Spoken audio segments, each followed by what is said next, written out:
チャンス。前を向く浅野が行くスピードのある浅野だ。来た。よし。日本逆転したぞ。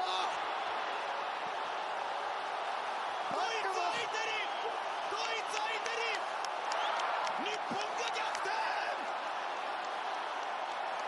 大歓声のハリファインターナショナルスタジアム。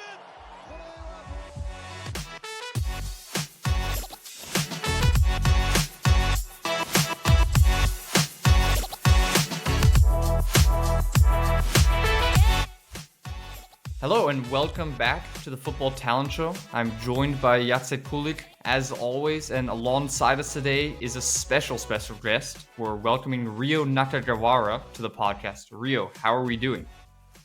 Hi Adam, hi Jacek. It's very nice to finally get to talk to you guys. Thanks for having me on today. Yeah, absolutely. It's been a difficult road finding an English-speaking Japanese guest, but I think we have an absolute exceptional one here today. Ryo, I'll let you introduce yourself a little bit, talk about your excellent newsletter for people to follow, and then we'll get on with the show. Yeah, thanks. So my name is Ryo Nakagawara. I am Japanese, but like Adam said, I do speak English. I grew up outside Japan mostly, and that's kind of why. I've been watching and writing about Japanese football for like the past around 5 years or so. Obviously, I've been watching and playing for way longer before that. So the main thing I do is I write these kind of season reviews for J1, J2, and J3. So I'm really honed in on Japanese professional football rather than maybe like youth or college or other aspects of Japanese football. So I write this newsletter called Shogun Soccer. That's where you'll find all the things I write about different players, all the different teams, and just kind of just general goings on about what's happening in football in Japan. So yeah. Yeah, and I can just say, as an avid subscriber, it's really excellent content. I can say it's a lot more than just writing. I think that's an understatement for what you do there with the graphics as well. There's a lot of work that goes into it. So I applaud you for that. And for someone who doesn't watch as much Japanese football, I feel like I've watched the whole season when I go through the reviews. So there's definitely a lot of excellent content involved there. Right. Yeah. Thanks. Yeah. I've always been a guy that's tries to kind of combine both data and tactical analysis. Right. My like day job is as a data scientist, and I originally got into like kind of scouting and like kind of football analytics because I was kind of looking for ways to kind of build up my programming and data science skills, and then that's kind of how I converted over to like doing all this stuff I do on my newsletter. So yeah, so lots of data analysis and tactical analysis and video footage analysis all kind of rolled into one neat package on Shogun Soccer. So yeah. I just want to mention that what Rio does is a pure gold, and it would be an absolute no-brainer for any European club to hire him as a scout, especially with the rise of Japanese football in the past 10, 20 years. I can only double that. And Rio, we'll get into some other topics here that I think will show just your scouting knowledge as well. But for the time being, we always ask our guests one question, and that's their first football memory. So it doesn't necessarily have to be a Japanese memory, but just in general, the first football memory you have. In terms of me playing football, like my parents kind of just had me start playing soccer when I was around 3 years old, and it was like I was like a local park, so that was really my first connection with football. But in terms of like let's say watching, it was probably like the 1998 World Cup, which was also Japan's first ever World Cup as well. I don't like I was still really young, so I don't remember too much. But like the '98 World Cup was like my first kind of fuzzy now. It's fuzzy now, but it's still a memory. And I guess the real big memory will still be the 2002 World Cup. But my first one was 98. Yeah. And me and Yasser were just talking about the 98 World Cup before recording, and it's really interesting when you look back on that squad. Not a single player in European football, and nowadays the Japanese roster is basically filled with only European players, or at least a large portion of them, just because the Japanese market has expanded so much. So, yeah, a crazy, crazy development. And it's also quite startling to think that that was their very first World Cup in '98. I mean, especially when you look at where Japanese football is now. So, Rio, I don't want to put you on the spot here. You're so young yourself, but what do you think the reasons are that Japan took so long to make it as a footballing nation? Why do you think that development happened a little bit later maybe than some other countries? I feel like there just wasn't a whole lot of interest, and like there's just a lack of like kind of culture surrounding football. Most people who know anything about Japan at all will be like, "Oh, Japan sports, baseball, right?" Yeah. Rather than football at first.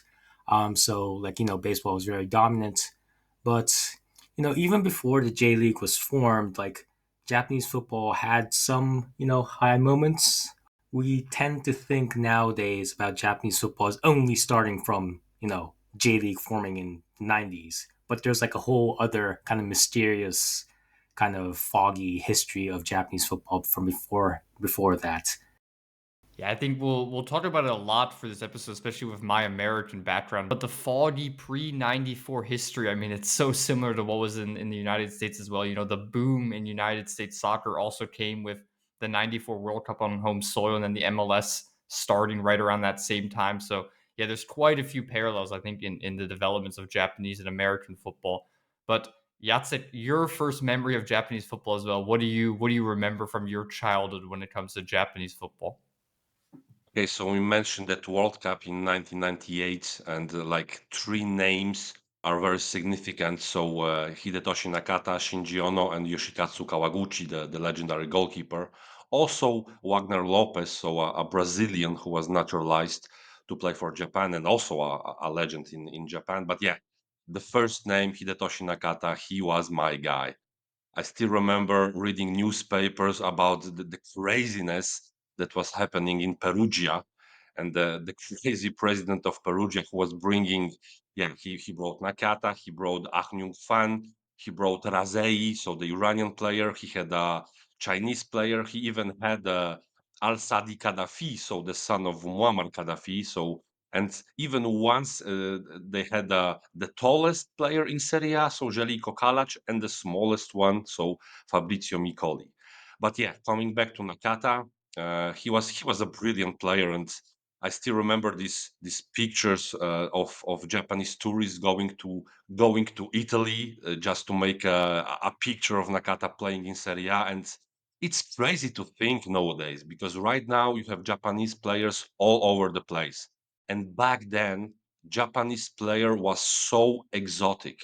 It was so unpopular to have a Japanese player, and plus Nakata, it wasn't just that he was Japanese. He was a really exciting advanced playmaker, and later on he moved to Roma. But yeah, in the '90s, Hidetoshi Nakata was a symbol, probably a huge symbol for all Japanese people, but not only. Like everybody was crazy about Nakata.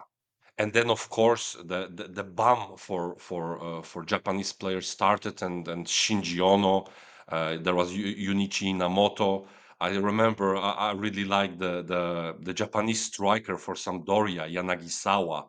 There was now Hiro Takahara playing for Hamburg. So the craziness started in the 21st century, but yeah, Hidetoshi Nakata was probably the first one, even though the legendary Kazuyushi Miura was at Genoa, but this was not something that I remembered because it was in the beginning of the '90s when I was still not following football that much. Yeah, I can only say for myself from growing up a little bit later than you guys, my first football memories were really the around the 2008 2010 range. So the first Japanese player was Keisuke Honda with his incredible free kick technique at the 2010 South Africa World Cup. And then otherwise, I remember kind of that influx into the Bundesliga, and specifically Shinji Kagawa going to Dortmund. That was kind of the one that opened my eyes, not just to the Japanese market, but I think also in scouting in general. Because Rio, correct me if I'm wrong here, but I believe Kagawa was signed from the second division in Japan as well. So kind of it showed me that players can really come from anywhere, and you shouldn't just be put off by the markets that you're signing from. And then from there, like Jacek said, it was another boom. The German market had always been pretty early with the Japanese players. I believe the first one was even in the 70s, but you had that second boom after Kagawa where every club wanted a Japanese player. And then you had guys like Takashi Usami at Bayern who didn't really make it. But then other ones like Takashi Inui, who was at Frankfurt, and then I believe at Eibar as well in Spain, who was an excellent left midfielder. And then Mainz, who have, still continuously gone to the Japanese market with Shinji Okazaki, with Muto, and now as well with Sano, who's playing as a holding sits with just a remarkable performance so far in the Bundesliga. So yeah, there's just so many good examples of Germany specifically, but also around Europe, why the Japanese market is just so impressive. Moving forward, though, Ryo, why don't we talk for a moment about the talent pipeline in Japan, and specifically, of course, about the high school and college structure that is so unique in the country. There's obviously been so many high-profile players to come for this system, like Kairo Motoma most recently. So what is it about the school system in Japan that has made it also such a special talent development arena? The high schools are kind of divided into like these various different leagues. At the very top, you have something called the Prince Takamado Under 18 Premier League, and it's split between West and East. And there's 12 teams each for a total of 24. And basically, this is where the top high school, just regular school teams, compete against J League Academy sides. And this all has promotion and relegation as well. So, like, good schools and even good academies might get relegated, and other teams from the tiers below might get promoted. It's a big competition. It's fierce, right? And with promotion and relegation, there's real stakes all throughout the year. And besides that, the high schools themselves obviously have their own tournaments. Like the really famous ones are the inter high school soccer tournament, which happens in the summer. And the one that's probably most well known to people outside Japan is the All Japan High School Soccer Tournament that happens in the winter and from late December to January. The latest one just completed about a month ago. So yeah, so that's the high school kind of system.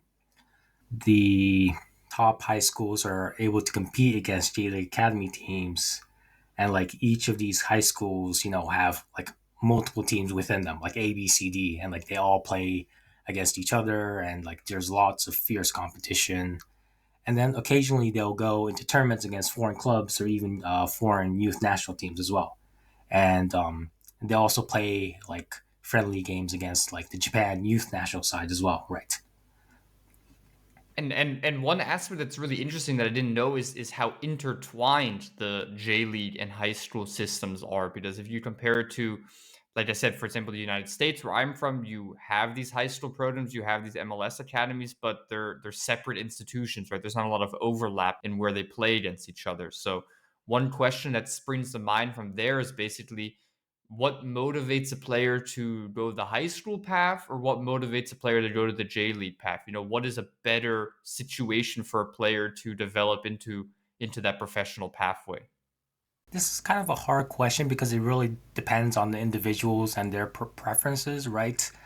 The high school teams end up playing against J League Academy sides anyways. It's not like a huge difference compared to other countries, right? And like, do they work together, high schools and clubs? For example, let's say there is a player who's 17, 18, and he's pretty ready to start playing professional football. And so is it easy for J League clubs to sign these players? There is like a special system called a designated special players system. And it's basically a system where J League clubs can invite a maximum of around 3 players to train and play in J League competitions without changing their registration status with their current high school or university team.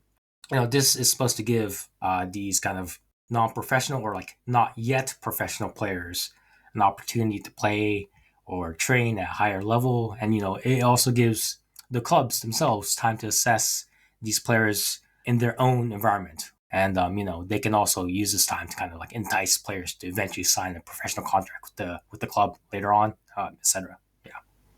Yeah, I find that pathway really, really excellent because you look at a lot of the players who take the college pathway in the US, and you're not really exposed to professional football then until you're 22, 23 years old. And I mean, a lot of positions on the field, if you're only taking your first steps of 22, you're already at a major disadvantage. And the potential to then go to Europe or make a long career at a higher level than the MLS afterwards is extremely difficult when you're only making that first step of 22. So I think it's very, very cool how Japan seemed to do it, where players can go to university, they can go to these high school programs, but they're not giving up that J League pathway, and really also, doing it at the same time, almost congruently, where they're getting integrated right away and they're still making kind of the steps in senior football at the same time that they're getting their education and also working with these college programs.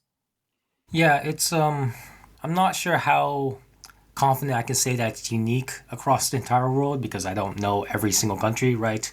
But it is definitely something that's quite different from what I'm familiar with. And like through like the designated special player system, how much these players might appear in the J League really just kind of depends on their situation, right? Because you also have to kind of negotiate with their parent university or high school team and their various tournament or league commitments as well. So I know like there's players that might play a lot, and then there's players that might only appear a couple times.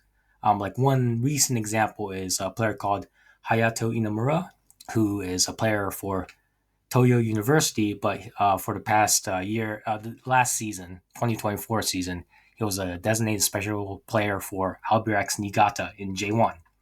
And Niigata reached the final of the League Cup and also were involved in the relegation battle. And Inamura is quite a good player, so they had to like kind of negotiate a lot with Toyo University to oh, we really kind of need him to play for us because we're in these cup title competitions. We're also in a relegation battle, and so it's really interesting to see kind of that.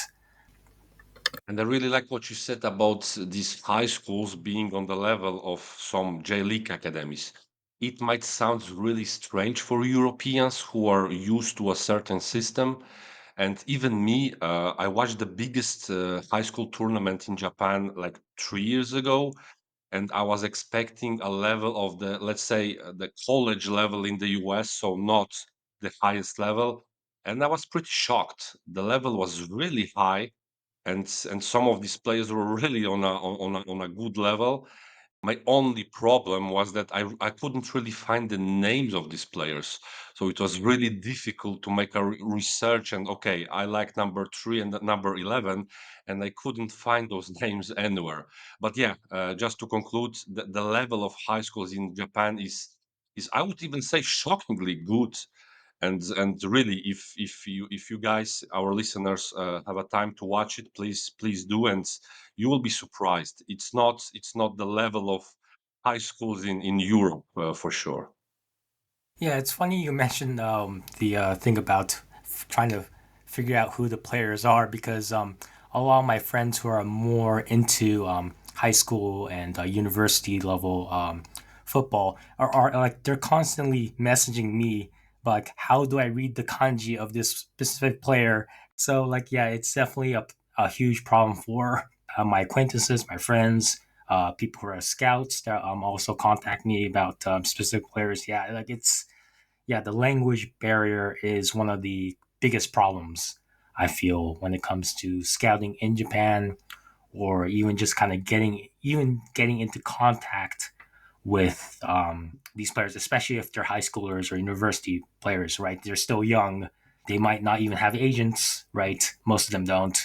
And most of them don't even speak English as well, right? So like there's a lot of barriers still that I feel like the J League and the JFA kind of needs to work on to kind of make things easier.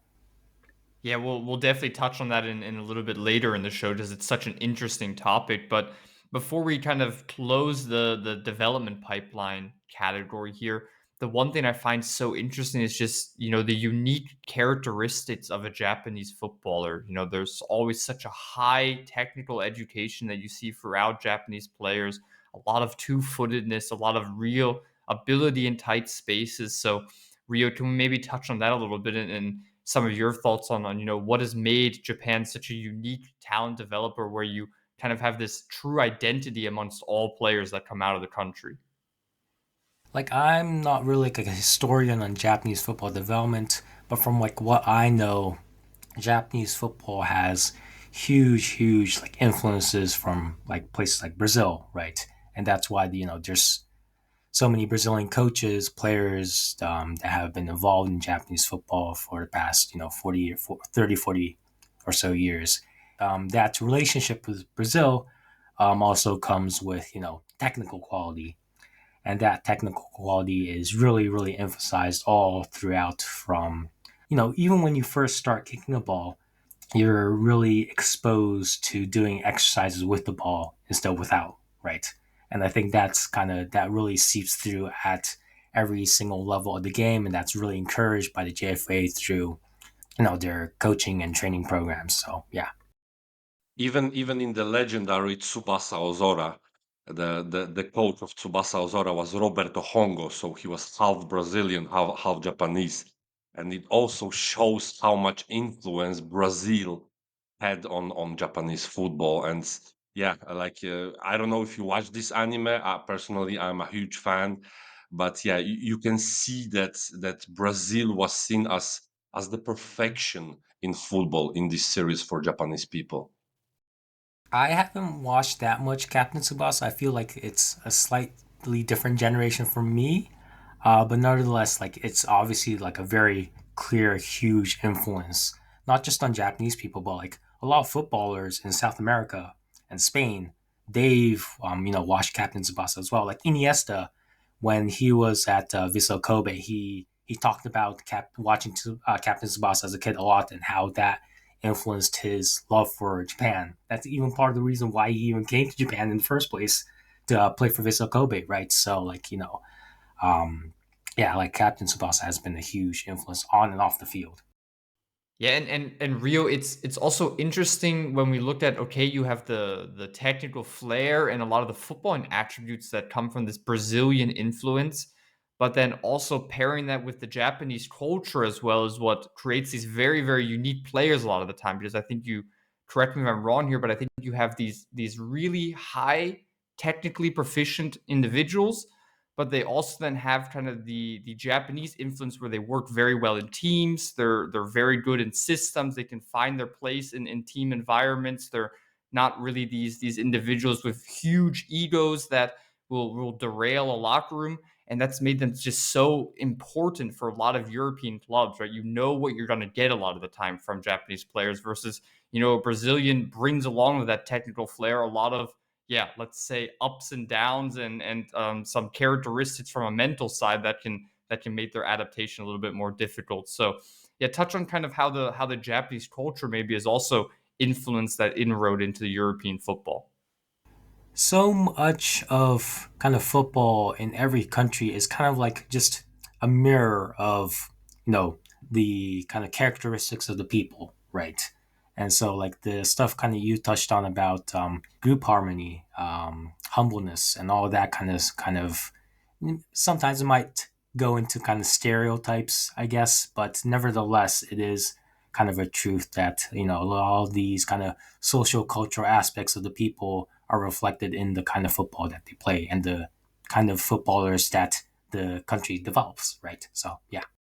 And I don't want to jump too far ahead here, but I think it's almost the perfect time to go into this because one of the questions we had around the national team aspect at the senior level specifically is, okay, what is kind of keeping Japan from taking that next step, or what is necessarily keeping a Japanese player from taking that next step to be considered really, a truly world class character, a top 10, 15 level player in the world.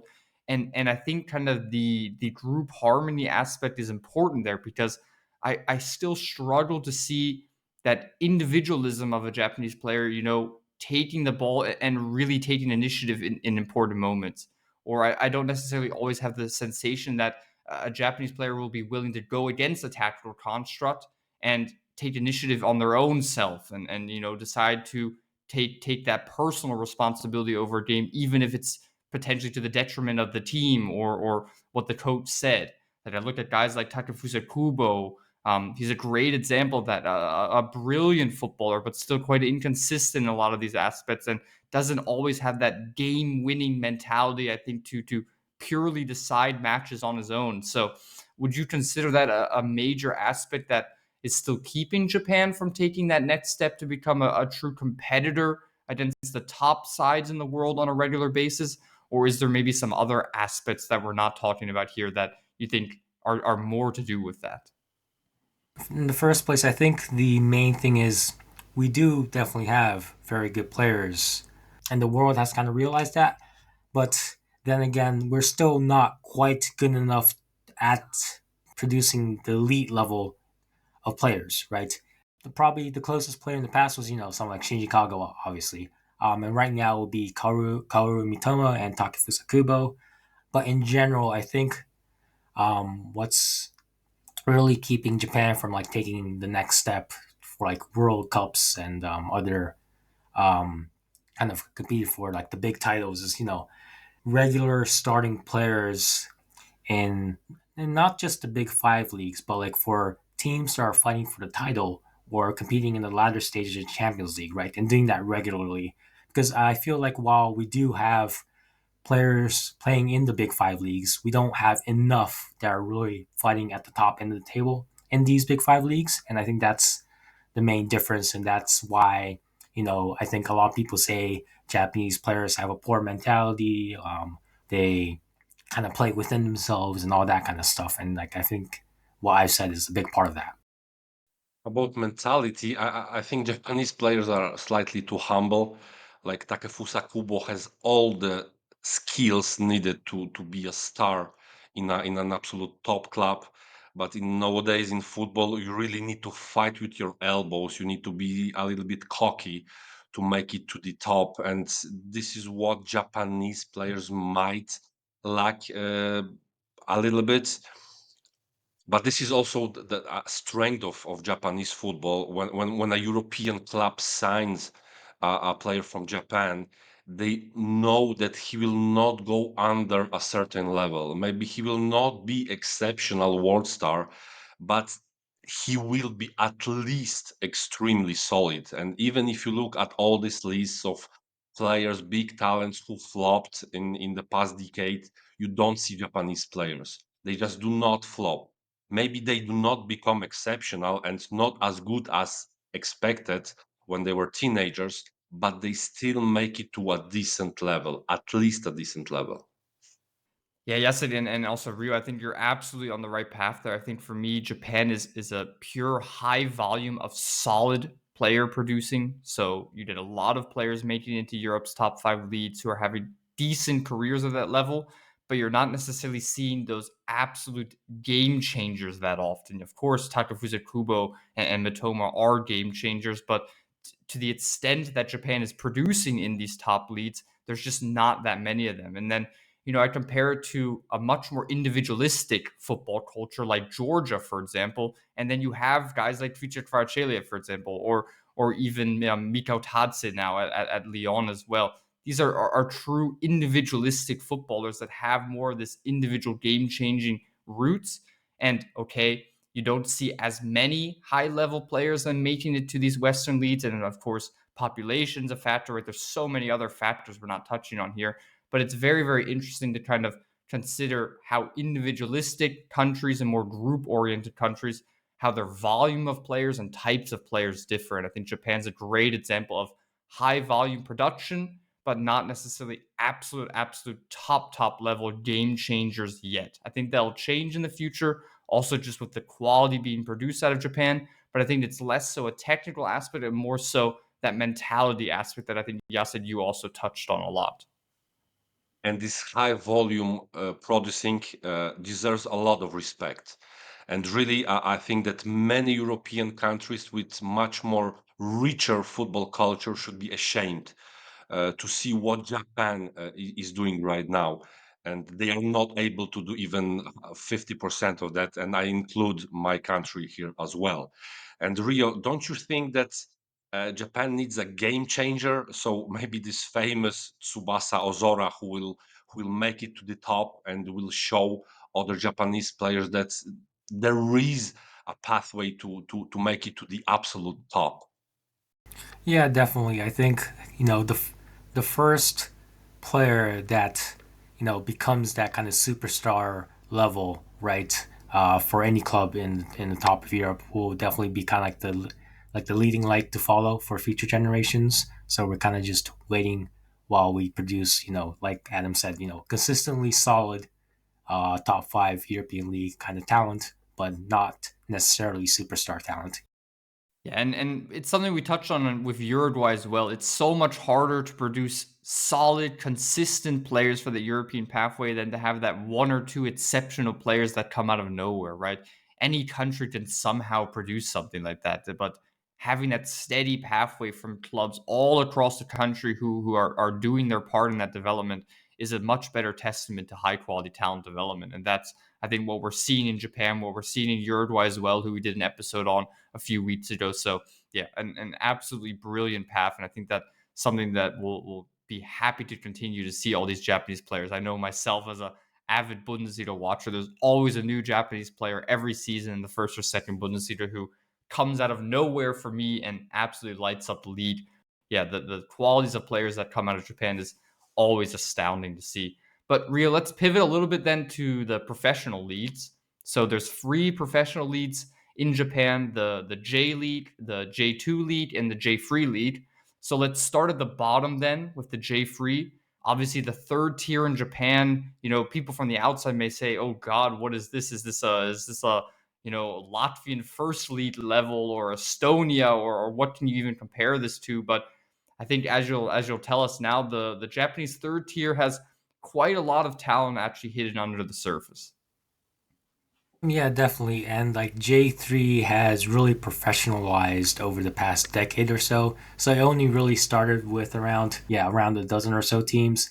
And then slowly and slowly, as more teams from the JFL and other lower divisions have professionalized, we're finally at the stage now where there's 20 teams each in J1, J2, and J3. So like we kind of completed this first stage and like the J League and the JFA's kind of development pathway.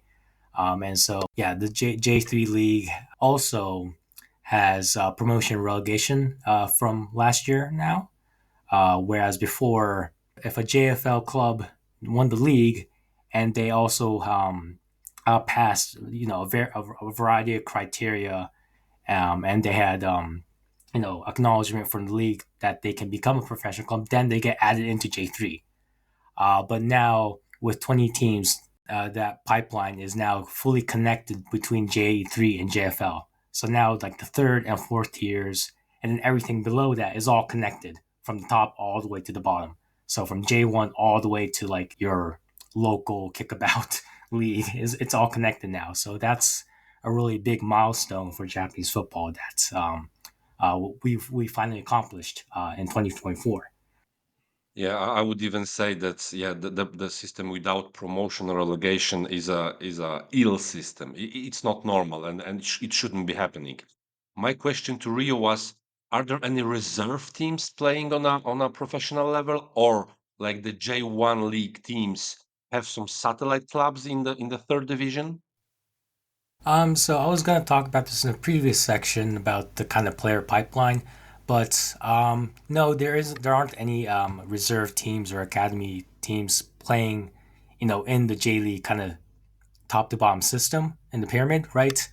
So, like we talked about the university teams, the university team kind of system kind of became this weird unintended stopgap between the under 18 academy or high school graduates and fully professional J League teams. And there were previous attempts at having under 23 teams in J3 between 2016 and 2020. So like players like Ritsu Doan and Takefusa Kubo actually played for these under 23 sides. But it was always kind of awkward, right? Because J3 was trying to become fully professionalized and having these under 23 teams kind of undermine the kind of like message a bit. And in the end, it was only 3 J1 reserve teams: Gamba, Osaka, Ceretzo Osaka, and FC Tokyo that played in it. So it wasn't really like, it was just this really kind of awkward system.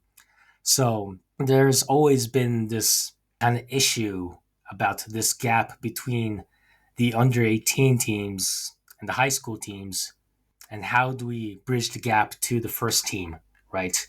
Because while J1 teams are happy to take a couple of the best under 18 kids into the first team setup, like, most of those players aren't going to go anywhere, even though they might, become good players in the future. So a lot of those players then either, just completely drop out, or even the clubs themselves, they recommend players to go play for a university side, and they'll be like, okay, you will like you can play for this university team. We'll keep an eye on you. If we like you, we'll bring you back in when you're 22, 23. So it's really an interesting system, like we talked about, right? It's unintended, and it's kind of like this weird stopgap because it's not really part of the professional setup, right? So there's been potential talks about under 21 league starting from the summer of 2026 as one possible solution. But otherwise, there's been other movements by the J League and the JFA. Like, for example, this upcoming 2025 season, the match day squads are going to be increased from 18 players to 20 players. So basically, the bench increases from 7 to 9. And so this is potentially, gives room for younger players to get more minutes. So like Japan is still trying to figure out ways to kind of navigate through this kind of gap between under 18 to the first team, because like your years as a player, as a 19, 20, 21, 22 year old, it's so important, right? And right now there isn't a very obvious way for players who don't immediately get picked up by a pro club to get playing minutes besides the university level. So yeah. So as always, there are some positives, many positives, but there are also some negatives in a system. And just one last question: is there any team on a third level that works with youth better than the others? Is there any like hidden gem in the lower leagues in Japan that we should keep an eye on? I can talk a lot about J2, but J3 is a lot harder because of just kind of how top heavy like the scouting and like the academy system works in Japan is, right? A lot of the teams in J3 are clubs from like the countryside. They don't have like the population of like the big cities and big towns like Tokyo or Osaka to kind of attract the best youth players. For me, at least, and I think some people might disagree, but this is just my opinion. But like J3 teams are more about like what kind of J1 and J2 players can we get on loan and then develop, right? Just because of the way the J League kind of naturally developed from J1, kind of like this top down kind of thing, right? Where like the J League started with the J1 teams and then it's kind of slowly expanded from there. So like the momentum came from J1 academy sides first. So they had like all of this momentum already, and they have already picked up all these contacts and all these the infrastructure for scouting. So yeah, it's really hard for J3 sides to develop and push their academy players into their professional teams. Yeah, because they'll get taken over by other teams up the ladder. Yeah, it's something we see in European football as well, right? There's such small margins in these lower leagues, so a great scouting network can give you such a big advantage quite quickly. But it's just also about financial terms, right? And you're really living day to day in these lower leagues a lot of times where you don't have the opportunity to even make these long term visions. So yeah, it's a troubling reality I think we see in every lower league around the world, be it in Japan or be it in Europe. But to get that Jacek question answered, then why don't we move on to the J2 league? So, Rio, I think this is kind of when we're starting to get into individual talent development from the club side themselves. We're finding a few more really, really intriguing young talents that aren't just trickling down from the J League academies. So, talk to me a little bit about the J2 league. First of all, what is kind of the level like? Where would you compare it to, a league in Europe, for example? And yeah, is that step from J3 to J2 quite big for a player? From J3 to J2, probably not. The the thing about J2 is there's always going to be teams that dropped out from J1 that are always going to be kind of like the big dogs in the league. And sometimes you get kind of like these fallen giant clubs, right? I'm sure you guys are familiar also because, this also happens everywhere, including Europe, right? Hamburg in the Bundesliga too for God knows how long, right? And the biggest difference I feel from like the top J1 is that they can afford good foreign players. Compared to J1, there's a lot of J2 and J3 sides that are only and completely Japanese and like Japanese and only domestic players. And a lot of this is because, like I said, the financial aspect, right? But also like squad cohesion and all that kind of stuff. Like in J2 and J3, you really see kind of like the depth of, the domestic kind of player pipeline as well, which is really nice. And a few clubs that I want to talk about are Iwaki FC. They have a really low average age of their squad. And they've, in the past couple of years, they had a rapid rise from JFL to J3 to J2. They make a lot of emphasis on like physical training methods, and like it's a popular destination for young players to go on loan from J1 and develop their skills there. And like Iwaki are also like they're in the countryside, so like there's not a whole lot of distractions, right? So Iwaki are definitely a really interesting club to look at. They had a couple of interesting young players on loan last season. They have another interesting crop this season, so you might want to keep an eye on them for in the next couple months. And similarly, there's a club called Mito Holyhawk. They also kind of cornered this niche in the league where they kind of take J1 players on loan and give them development time, and then they just barely survive J2, and they keep their heads just about above water every single year. And then that's kind of how they operate. They just kind of cycle through this over and over again. Yeah, so both Iwaki and Mito are these kind of development clubs with really low average age in terms of the squad. And I guess the big one is, well, they're called Red Bull Omiya Ardija now. So this is more, I guess, kind of looking to the future, right?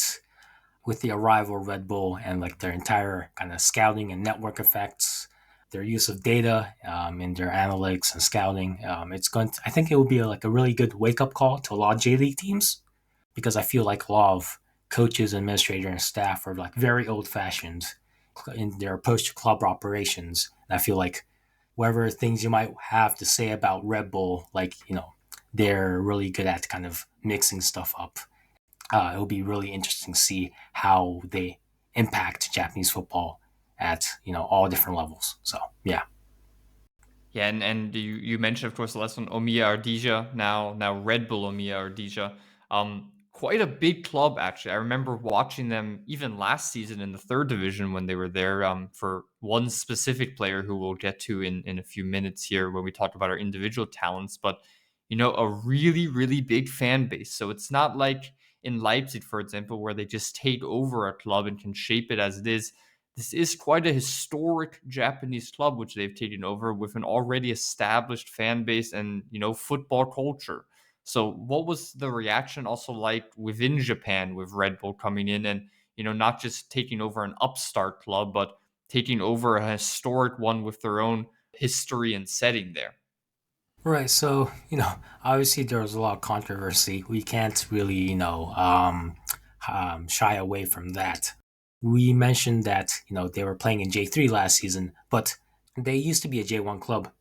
They used to be, fairly big, but, due to a lot of various mismanagement, they quickly dropped down all the way to J3 last season.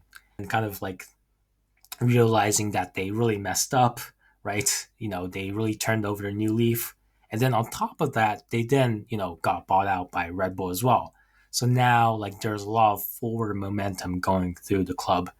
Like, I think it's a good wake up call to a lot of the kind of traditional ways of running J League clubs are going to feel kind of shaken up and threatened. And I feel like it will be in a good way.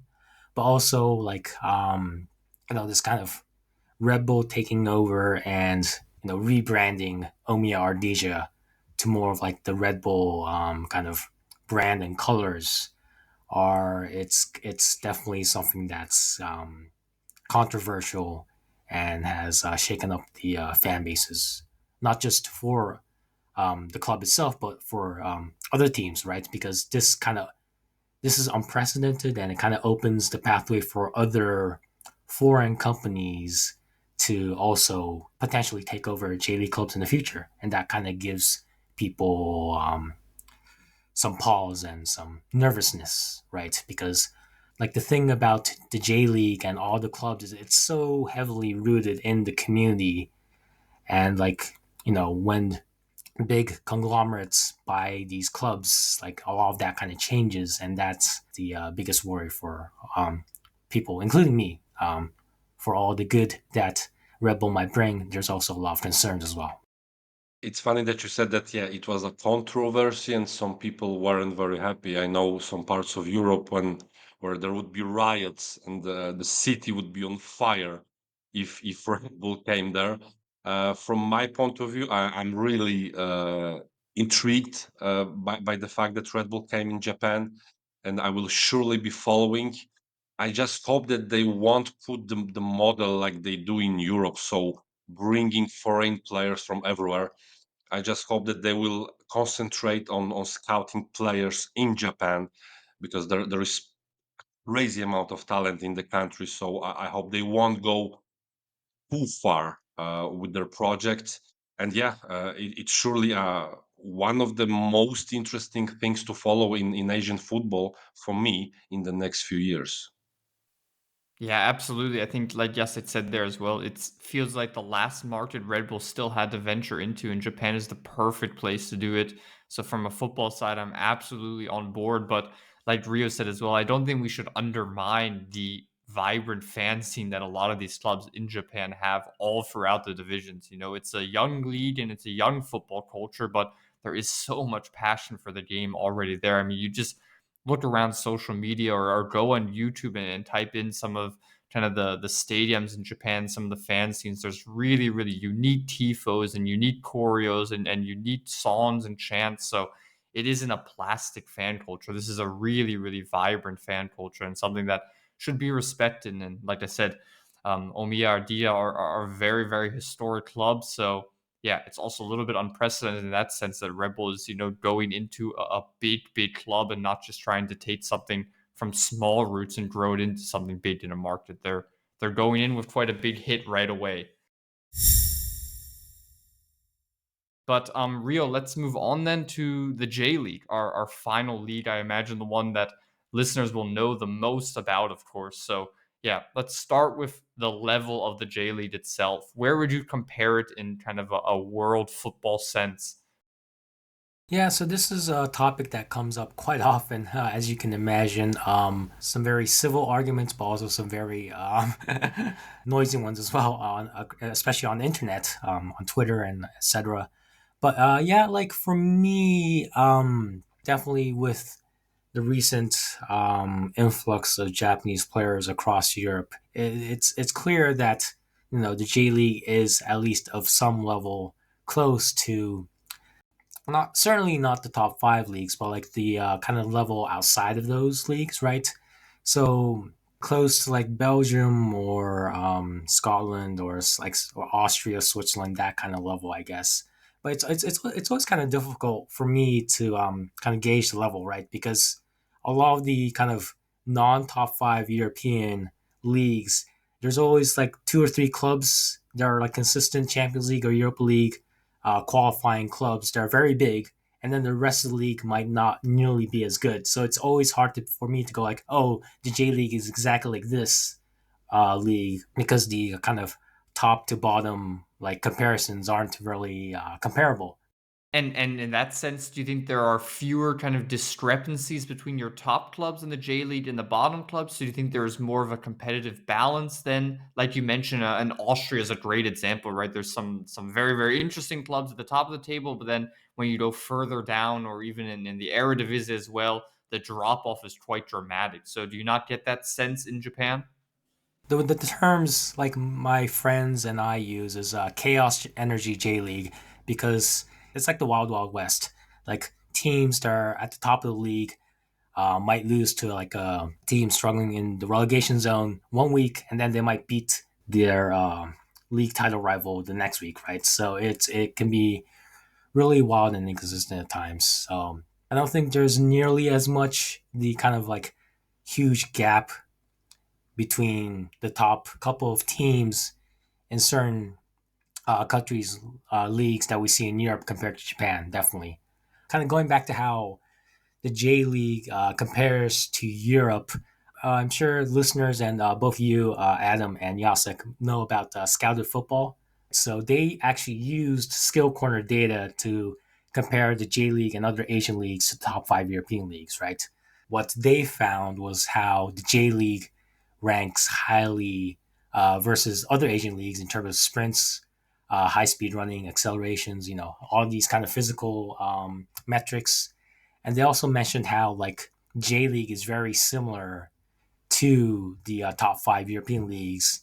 Looking at a variety of physical metrics concerning like off-ball running and passing profile types. So like that's kind of like the kind of data driven kind of comparison there. So yeah, it's that article. It's called Revolution Asia, and it's on their newsletter. So that's something that people might want to check out. So it's really eye opening. Yeah.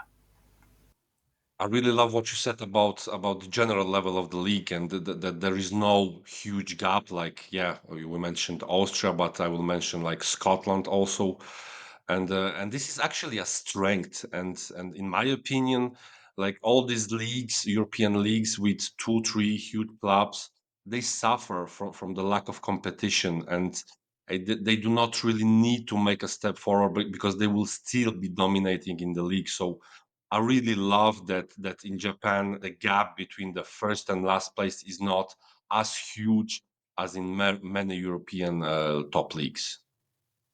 Yeah, definitely. Like to be clear, there still is a big gap, but it's like the extent of that gap is not nearly as what we've seen in some of the bad examples in Europe is what I want to say. Just to clarify. Yeah, yeah. Yeah, it reminds me a lot of the second Bundesliga, to be honest, when you talked about a title aspirant losing to a relegation team and then the next week beating another title aspirant. So there's a lot of excitement in the J League all the time. And I also want to go back to the article you mentioned from Stouted Football, another great site who also have their own podcast. So feel free to check out their content as well. But it's another reason why I think J League players are so good when they go to Europe is the fact that as the physical metrics, right, the raw data shows they're developing players that are ready for European styles of play. And I looked at someone like Brazil, for example, a great talent producer, right? We can't now pretend that Japan is a better talent producer than Brazil, right? That'd be ludicrous. But the style of football being played in Brazil is not really that adaptable always to immediately make that step into a top European league versus from a raw physical standpoint and even from a lot of the technical standpoints. I think the J League has a lot of similarities to what is required in Europe as well. And I think that's why we see players like Zano is a great example from Kashima Antlers, I believe it was, going directly to Mainz. And within weeks, he's already playing in that midfield as a six, making the hard yards, winning tackles because it's so translatable what he has to bring from the J League to the Bundesliga. The styles are so similar. So I think that's a big aspect in their favor. And this is why Japan is also exceptional, that they are able to adapt to the European intensity and physicality so easy. And it's also a huge problem for many other Asian countries. But what Japan has done in the past 20-25 years is simply exceptional. Yeah, absolutely. Yes. And I don't want to take this on too far of a detour because we do love a detour on this podcast. But one of the questions we had as well was why do you think the Japanese model has worked so well when other Asian models have failed, like in China, for example, most notably, with a similar focus on education through the school system and a lot of money being pumped into there, but also maybe other countries like Indonesia, which is another country with many islands, a huge population that has not really found their footing in football. So what do you think maybe are a few of the secrets in Japan that allow them to elevate themselves above their Asian rivals? It's an interesting question because I don't think it's completely all about the football necessarily, right? Because there's lots of kind of socio-political aspects as well. So, like what Japan has that a lot of, at least, East Asian countries don't have is it's it's a mix of like kind of intentional efforts from Japan, but also kind of being lucky and blessed in other aspects, right? So Japan has really good infrastructure, and Japan's a really stable country, both in terms of civic and social aspects. And relatively, there's a lack of corruption that's really rife in some of these other countries that we mentioned, like China. They had that huge kind of corruption scandal in the league, and some other betting scandals as well, like in the past year or so, right? So like that hasn't happened in Japan. Well, at least not yet. Knock on wood. But yeah, yeah. So stuff like that, and also like it's like, I mean, like we talked about before, it's about the culture of Japan and like the mindset of like we're really all about careful long term planning and vision. We're not just about kind of throwing a bunch of money and trying to get immediate results, right? So, we've been expanding the J League organically, and like I talked about before, we finally got to this stage where we have 20 complete professional clubs in J1, J2, J3, and then that group of professional leagues are now fully connected to the JFL and all the kind of other rungs lower in the football pyramid of Japan in general. So, like, it's all about just kind of long term planning, vision. And another aspect of this is, yeah, like in 2005, the JFA set a goal of winning the World Cup by 2050. So, like, we have all of these kind of goals and milestones that we set ourselves. And of course, winning the World Cup is super difficult for any country.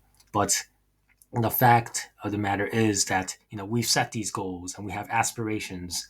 We're really a country that looks at things in the long term. So I think that's definitely why we've succeeded, and we've succeeded so quickly compared to a few of these other Asian countries that we mentioned.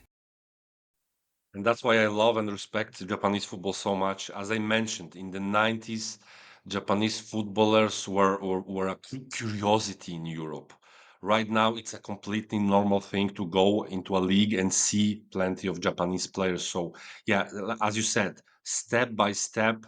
And I don't know if I'm going to be alive, but I'm quite sure that the success of Japanese football is closer than we all think.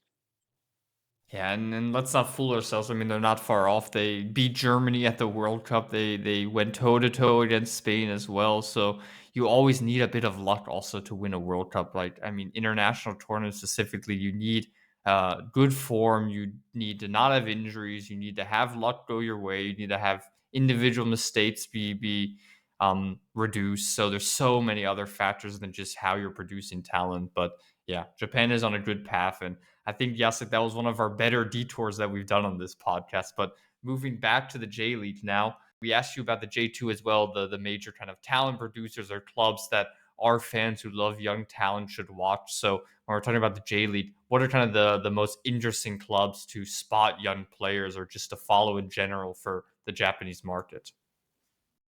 So the interesting thing about the J League is that it's not the same three or four clubs.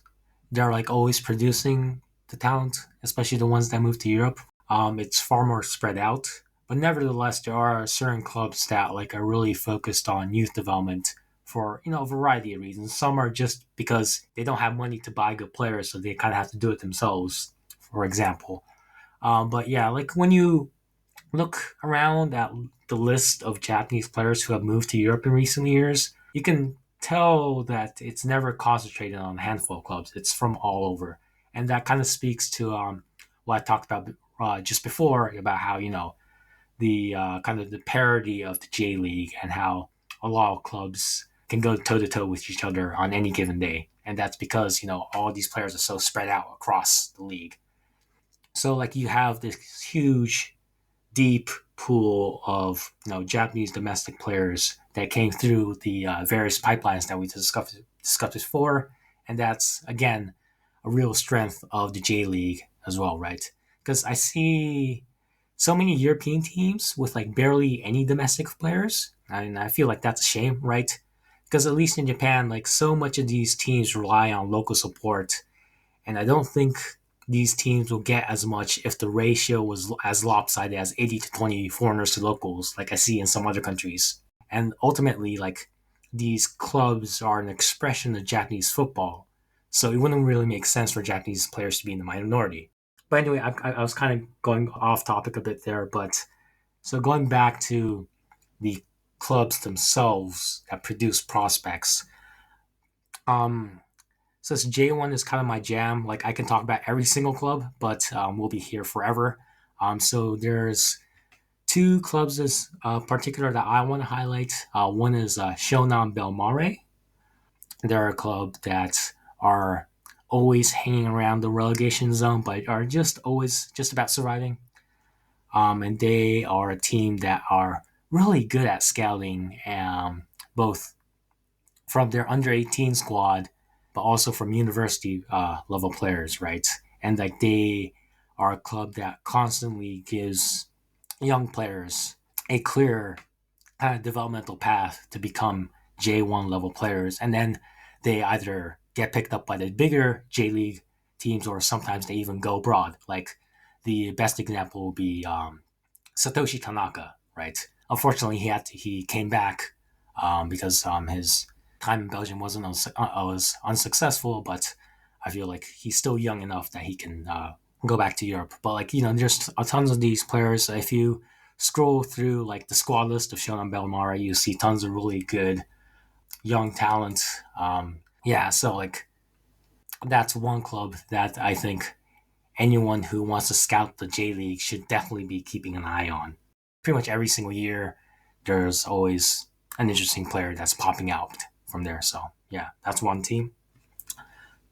And the other one is FC Tokyo, a club that's really focused on youth development, and it's fairly obvious, right? Because they're based in Tokyo, where the population is, it's humongous, right? Bigger than some countries even, and that kind of talent player pool that's available allows them to kind of pick up lots of really interesting youth prospects.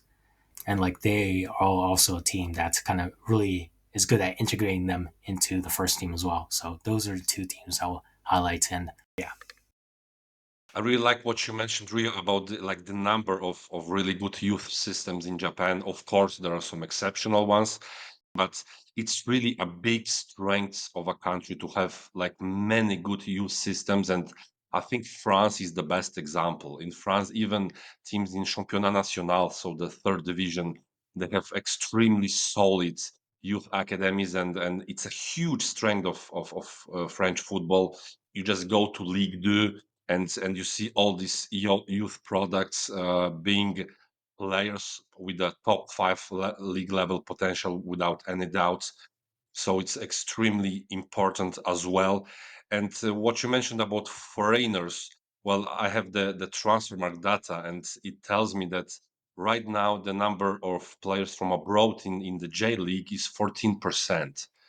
It's absolutely crazy. Of course, I know that there are many aspects that play a big role, but yeah, like in Europe, it's always 50% plus. Even the exemplary League One, so the League of Talents, as it's called, have 60% of foreigners. So it's and I will be fighting that in Europe. It's the same thing. Of course, I know that scouting needs to exist. There needs to be players from abroad, but I feel like in Europe sometimes they just bring players from abroad that are maybe 5 or 10% better than their youth products, and it's really pointless. So Japan is a great example, and I'm so proud that you guys trust in your own youth so much.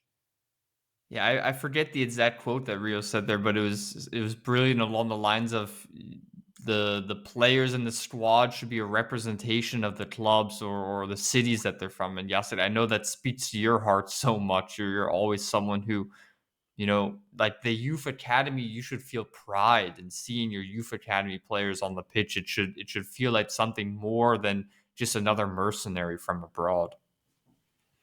Exactly, exactly. And the youth academy, it is a huge part of identity of the club, and it's such a shame that in many European countries these talents do not get the respect that they deserve. And Japan is really good at it, and I'm proud of it. And we are seeing the fruits everywhere right now, and there will be many more in the coming years.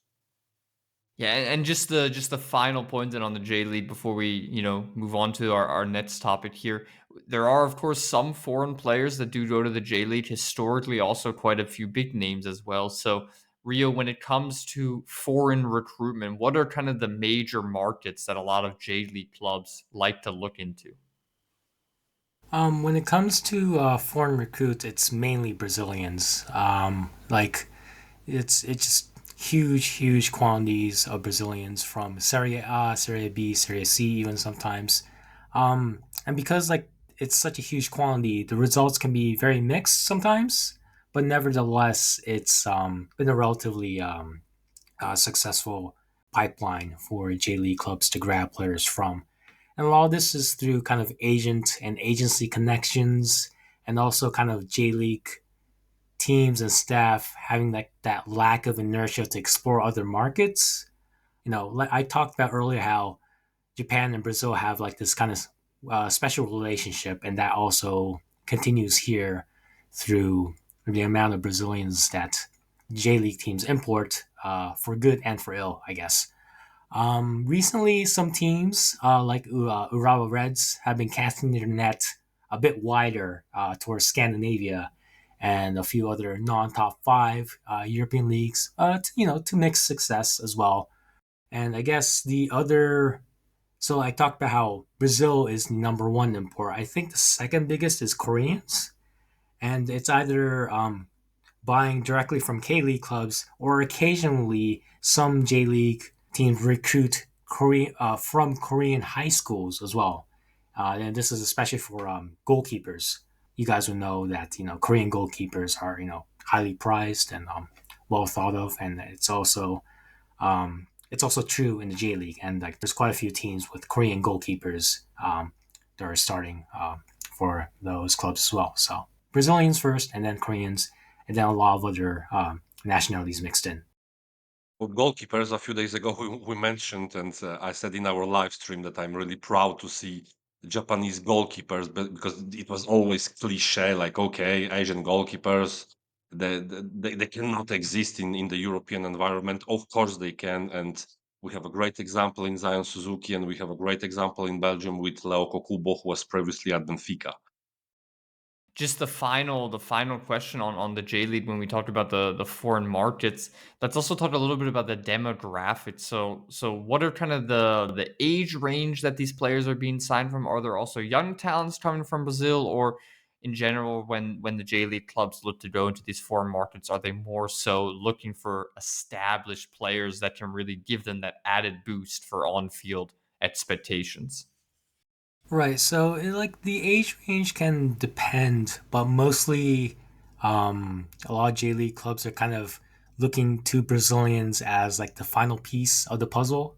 A lot of times this can be like a striker or like a number 10 type of player that can really propel a team forward, and get a team to score that extra goal or extra two goals to get to win games, to win titles, so that kind of thing. Yeah, J League teams definitely look to the Brazilian market for those kind of like game changer type, and sometimes like egotistical or like really individual mercurial talent kind of type of players. Because like you said, Adam, like that's the kind of player personality or player type that's missing in Japan. So like that's how J League teams kind of fill in those kind of profiles by signing more of these kind of Brazilian players. One of the most interesting players that came to Japan, let's say in the past 15 years, was Hulk. And interesting fact, Falk was playing in the second division. He was producing some crazy numbers there. But yeah, it's surely an interesting case of a player who made a good European career at Porto and Zenit. Yeah, like Brazilian players have, they really love Japan, and a lot of them want to stay and even gain citizenship. So, like, there's one player in particular called Patrick. He's been playing in different J League teams for like almost a decade now, and like he's purposely staying and extending his career as long as he can to get the requirement for citizenship, so he can stay here forever. Yeah, so like most for the most part, like yeah, J League teams and also J League fans, right, supporters of their clubs, have really good relationships with their Brazilian players that come over from far away to help out their team in need. So yeah, it's really nice, because even though the J League is mostly domestic players, but there's still room for Brazilians and other foreign talent to to make a good impact here and be a treat for the fans. So it's nice. And it's really interesting because, like, if you look from the character point of view, Brazilians are completely different than Japanese people. But it's probably, as we say in Poland, that the opposites always attract, and I think it's the case. So yeah, it's really nice when you see Hulk, for example, such an incredible character, and then you say, okay, in Japan, people are so stable, calm. So yeah, it's a really interesting dynamic. Yeah, it's always interesting to see how these markets emerge. But moving back to Japan, then when we're talking about markets, that European market, I think we've touched on it now so often, we don't need to go fully into it as its own category. But what do you think are some of the best leads for Japanese players to take their first steps into Europe? What do you think are kind of the best style of club or style of lead that really suits the type of players that Japan is producing? I think the two very obvious ones are Belgium and Germany, and we can already see evidence of this just from all the Japanese talent that have gone to both of these countries in the past 5 years, even, and even just in this recent transfer window that just closed a few days ago. Like we've already had a couple of J leaguers go to Belgium and even one to France in Ligue 1 as well. Even so, yeah. Germany has always been kind of a trailblazer in terms of grabbing Japanese talent right. And a lot of people say this is because Germany and Japan are very similar culturally. I'm not like sure how that translates to like the football side of things, but like it's pretty clear that Japanese players feel comfortable in Germany, and it's why clubs like let's say Stuttgart have been grabbing tons of Japanese talent over the past decade, far earlier than a lot of other clubs, even in Belgium as well, right? So it's definitely Belgium and Germany. In Belgium, we have Saint-Tron, and they have Japanese owners, so they have really, like I mentioned, Kokubo. Kokubo is also there, and they have some really interesting Japanese players. But in my opinion, the best leagues for Japanese players, and not only Japanese or Asian, but also for Eastern Europeans and for some North Americans, I would say it would be Eredivisie, Jupiler Pro League in Belgium. The Swiss Super League is also a good place, and the Austrian Bundesliga. Also, maybe Portugal, but yeah, here the language barrier is quite big, but it's still a good destination. And yeah, we had many examples like Keito Nakamura in Austria, right now in Belgium. In Eredivisie, there are plenty. Nijmegen, I think they have two or three. So yeah, I think these transition leagues are the best for not only for Japanese, but as I mentioned, for Americans and even Eastern Europeans before making that huge step to a top five league. Yeah, and I think it's also a testament to the level of players that Japan is producing, that they're really spread all across Europe, right? I think we have some specific leads that are maybe the best for their early adaptation, but they have the attributes to function in Scottish football and in Austrian football and Dutch football or in Portuguese football, right? So they can really adapt their game to fit what a coach needs, and it makes them so special, I think, as this high volume producer. But Rio, our final question before we take a little break here and then move on to part two: is the Japanese market a hidden gem in your opinion? Do you think that there is still kind of this hidden value there, or do you think it is already a mainstream producer? It depends on who is saying it's a hidden gem, right? So to the casual fan, it might still seem that way, right? Because not a lot of foreign fans watch the J League, but to those involved in the scouting or analytics community, so both you, Adam, and Jacek, as well as probably a lot of the people listening to this podcast, wouldn't really consider the J League a hidden gem anymore. And for my part, I've been doing a lot on Twitter over the past few years, making a lot of noise about Japanese football, right? So hopefully I've done some good work there. And like we talked about, it really depends at the club level of how much knowledge of the J League and their appraisal of the J League has kind of penetrated in certain clubs compared to other ones, right? So I don't really think the J League is in hidden gem territory anymore, at least. So the next step for the J League is to start sending more players directly into the top five leagues, and also to the top clubs in the top five leagues as well, rather than having kind of these kind of stepping stones across this kind of smaller leagues across Europe first, and then making the jump. So I think that's the next level of development for the Japanese market. In my opinion, it's still a hidden gem because, in my opinion, Japanese clubs let their players go and they let them develop in Europe, and they do not block them with some crazy fees. In my opinion, if you go to Romania, Poland, Bulgaria, and yeah, you have a basic player who played 10 games, but he's 18, and they will be asking you 5 millions for him. While you go to Japan, and for 5 million, you can sign two players much better than the Romanian or Polish one. So it's still a hidden gem. Money is really important in football. It's still a business, and you can get some incredible deals there. So okay, it became slightly mainstream, but in the financial terms, it's still an amazing place to scout and sign players.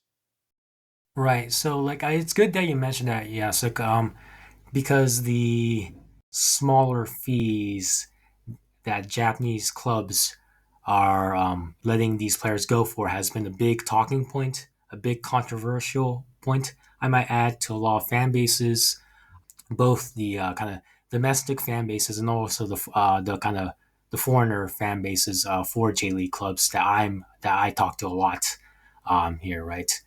And a lot of people are very kind of concerned that kind of J League clubs are letting players go too easily and for too cheaply, and the money that they get recompense just isn't enough to kind of put that back into their own development pipelines. So for all the kind of talk about how the J League is letting players go and being relatively on the side of the player for them to go develop in Europe. There's also downsides to that, which I really want to raise, especially on this podcast.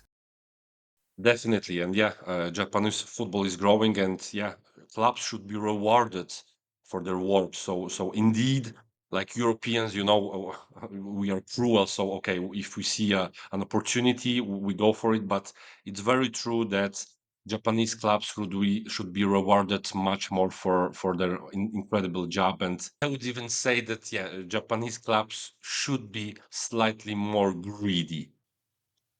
Yeah, so this is a thing I want to talk about actually quite a lot because it's a pretty hot topic, like I mentioned, right? And so in recent times, it's not just about young players playing for J League clubs going to Europe on cheap fees, or even these, what I consider terrible, 6 month or 1 year loans with no option, with no obligation to buy clauses, right? Which is kind of ridiculous because, then the European clubs can just, use them for a year and then just throw them back to the J League clubs when they don't have a use for them anymore, which is terrible, right? Me and my other acquaintances and friends are really pushing back on these kind of poor deals. And I think the other big issue is that it's not just young players at J League clubs, it's young players at high school clubs, at university level clubs that are getting taken away to Europe younger and younger almost every single year. And so I think getting the right compensation for these players is a big topic that needs to be addressed by the J League and also the JFA. I feel like a lot of J League clubs also need to kind of form a bit more of a backbone and kind of pushing back against being taken advantage of by European clubs, while also not kind of extorting them, which is an issue you see in other countries, kind of like what you mentioned, Jacek, with Polish and Romanian leagues, right? So we have to find that right level between being greedy and like not just giving these players away for free when they should be recompensed fairly. And the one thing I want to talk about in this regard is the changes to the professional contract system in the J League. The J League and the JFA have seen these recent moves where a lot of these younger and younger talents are getting taken away before they even step into a J League club. Like recently, a lot of high schoolers are going directly to Europe without even having ever played for a J League club, and that's a huge problem, right? And so, one of the big issues was the way that the J League sets player contracts. And what is currently implemented is these ABC type contracts, which have various limitations and upper bounds for starting salaries in their first professional year.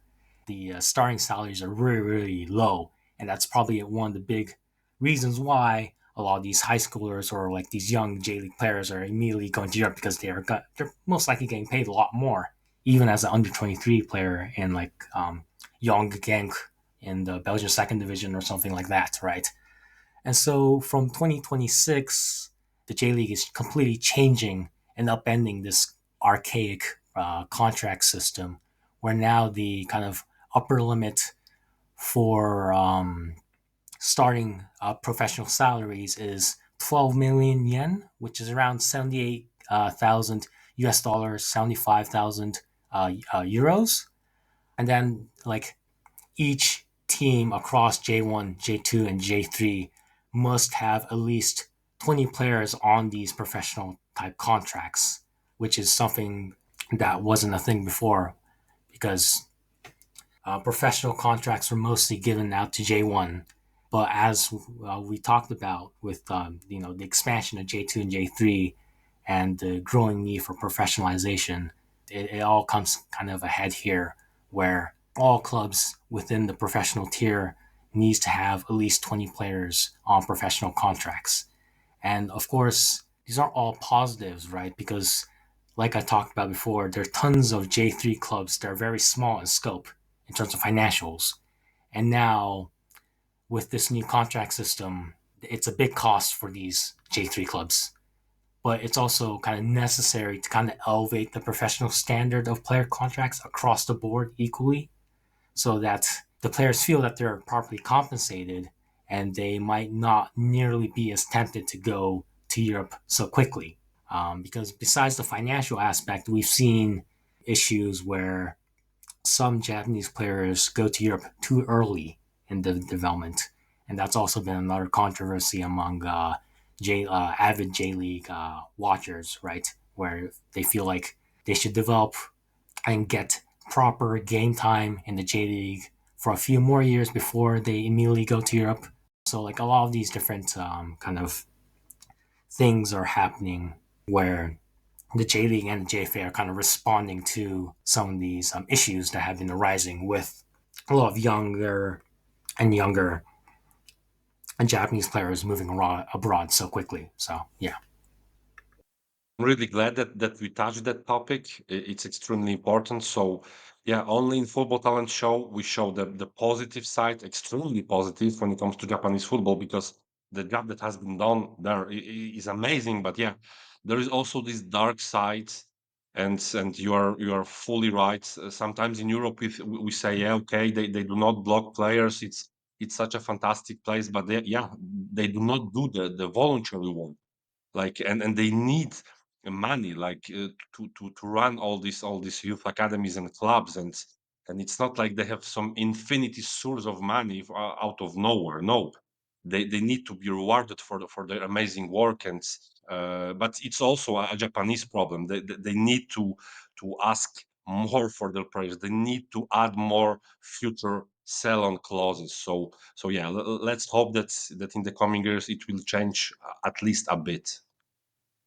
Yeah, and it's especially so because, like we mentioned, the infrastructure, the coaching, all of this is at such a high level, which also means there's a lot of money flowing into the game, right? And so it's so important that also the money flows out to compensate it in the right way, because regardless what league you're playing at nowadays, match day revenue and TV broadcast in Asian football will never cover it enough, right? You need kind of these external sources to also fund it as well. So a really, really interesting aspect, which will be interesting to see, how high the transfer fees go in the coming years from the J League. Okay, welcome back to the second half of our show, going a little bit deeper into some of the individual prospects coming out of Japan. We've all selected 2 players under the age of 23 who are still playing in Japan. And Ryo, seeing as you're our guest, I'll let you kick us off with the first player that you selected here, Yuto Ozeki. He's a 19-year-old central midfielder for Kawasaki Frontale. He was actually on loan with Fukushima United in the J3 League last season, where he made a really, really good impression with 8 goals and 6 assists. He's only made 1 appearance for the Japanese U20 international team, so a bit of a hidden gem, I would say. So talk to me a little bit about Yuto Ozeki. Right, so people are familiar with them if you watch a lot of Japanese youth national teams. But in terms of professional appearances, last season was really the first time he was making regular appearances at the professional level. And like you mentioned, Adam, he was on loan at a J3 side called Fukushima United, and he played in pretty much most of the games. And like the thing about Ozeki is that he's like a ball progression machine. He's really active and calling for the ball between the lines to receive the ball, but he's also the guy that's also making these vertical passes that kind of punch through the lines and progresses the ball up the pitch. He's usually plays in a 3-man midfield, but he's a player that really likes to get a lot of touches on the ball, so he kind of floats around pretty much everywhere. So he can kind of drop deeper to dictate play with his passing, but he can also kind of be the receiver between the lines to kind of speed up the attack from the middle third to the final third, or from a bit deeper and forward. So for him, it's all about all these kind of technical qualities that really, really pop up. Yeah. I think he's a perfect example of a roaming playmaker, so someone who progresses play not only with his passing but also with his fantastic ball carries. And yeah, I follow Japanese youth teams quite a lot, but honestly, I miss this guy. It was the first time yesterday that I tried to watch him and analyze him a little bit more, and yeah, I was delighted. And how on earth this guy isn't on my timeline all the time? I really saw some weaker talents from Japan getting a lot of recognition, and this guy not. A very special profile. Plus, his athletic prowess is really good for an Asian player. So he's almost already European material. And I was wondering where he could end up. Of course, one of the transition leagues would be great, but he's even ready for a stronger team in Eredivisie. I thought directly about Twente instead. I think it would be a great destination for him. But yeah, an exceptional talent, and I really want to see him in Europe anytime soon. Yeah, as Jacek and Rio said, I mean, such a remarkable player that really is not on my radar either. And I mean, Rio, I'll let you touch on in a moment why he hasn't necessarily been a bigger attraction for European clubs in the past. But you watch him play just in a few snippets or even full games, and you see immediately such a high quality. I mean, the ball carrying ability is remarkable. I rarely see that level of ball carrying through midfield from any player, let alone a Japanese player. And also, he has a lot of elegance in moments. He's able to nutmeg players. He's very, very shifty for quite a tall and athletic frame. He actually reminds me a lot of Tiani Reinders at AC Milan, a similar type of profile, which again is not something you typically see come out of Asia. So, Ryo, tell me a little bit about why more clubs aren't necessarily attuned to his abilities. I feel like this is more about the fact that he's already at a fairly big J1 club and he's fairly well established in there through the trust that he probably has from the upper management that he'll eventually get playing time for Kawasaki Frontale. And it does appear that's going to be the case because when I wrote a scouting piece on my newsletter, Shogun Soccer, on Yuto Ozeki, I thought that after this quite successful, I might add, J3 season with Fukushima United, that he'll get another loan to J2 or at most another J1 side. But what's become clear over the past 2 months since the season has ended is that Yuto Ozeki is going to be completely joining up with Kawasaki Frontale in J1 for this upcoming season. So it's very clear that the Kawasaki Frontale rate him quite highly, and they clearly have kind of opened this kind of pathway for him to possibly start making more appearances at the J1 level.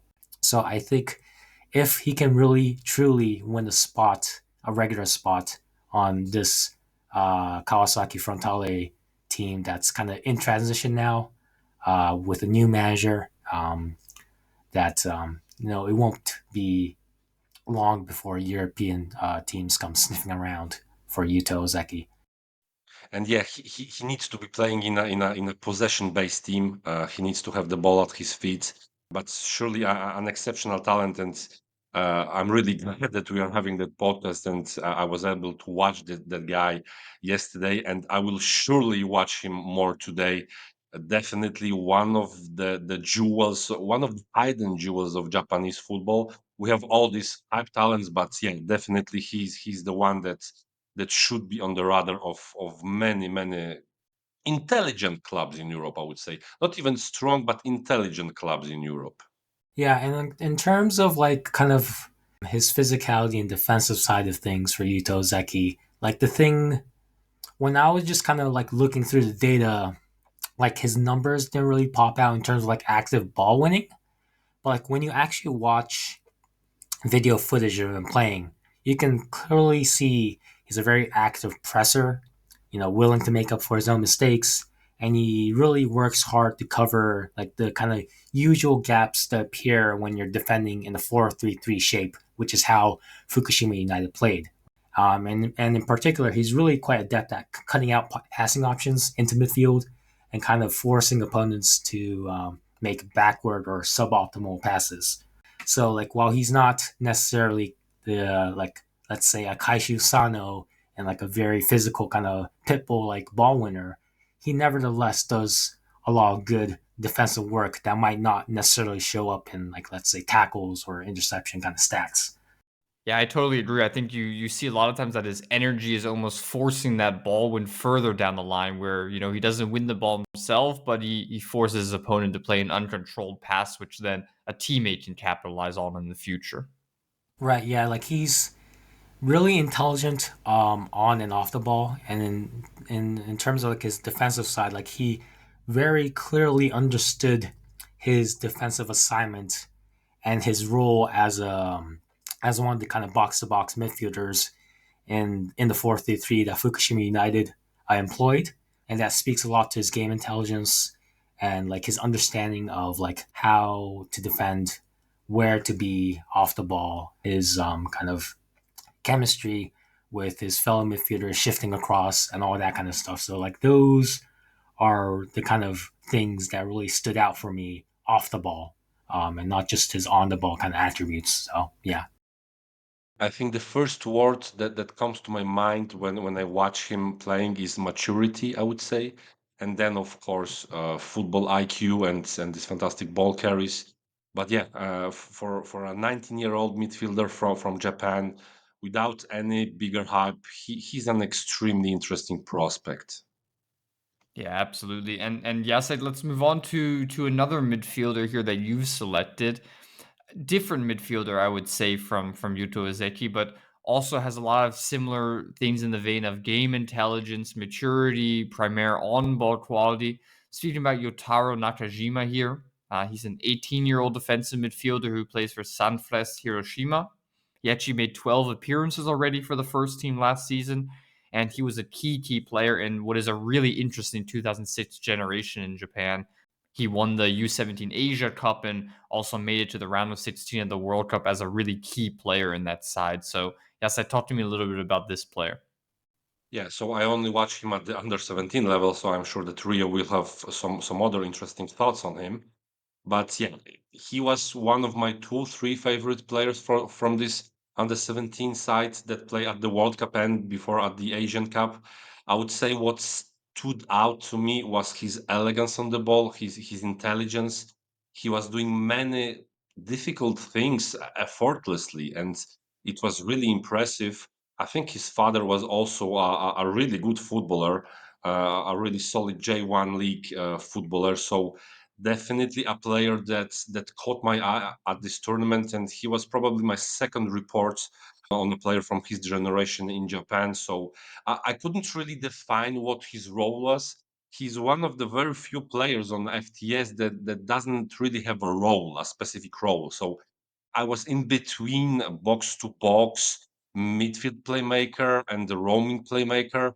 I don't really know how to define it exactly right now. Maybe if I would watch him more in the J League, I could. But yeah, back then I wasn't really sure. A surely interesting skill set. His elegance on the ball was really crazy, and definitely a guy that has a bright future, and surely a guy that can dream of a European career in the future. Yeah, I think I'll give the floor to Rio in just a moment as well because I've only watched him as well at the under 17 level. But the long range passing, that's something I really see in him is very excellent, and not just kind of spraying it laterally to the left or the right, but a lot of times also these balls in behind the opponents that sit perfectly for a striker. Such a difficult technique, and he does that with ease. So yeah, yes, I see almost a little bit like this La Masia style sits in him, the modern type of defensive midfielder that they're beginning to produce, where they're primary kind of intelligent players who sit in front of the back line with their passing technique, but also do have a bite defensively, right? They're not your Sergio Busquets who are these primary defensive midfielders, more of a Marc Casado type player, but yeah, a difficult player for me to quantify with limited minutes. So Rio, I'll give you the floor to maybe add a bit more about his time in the J League. Yeah, he's definitely an interesting player. He's also a player that I was hoping to really dive deep into this upcoming J League season. I haven't really dug too deep, as you guys might have hoped. So sorry about that. But nevertheless, yeah, he's an 18-year-old that has had already quite a few appearances in both the league and the Asian Champions League, as well as a few other cups.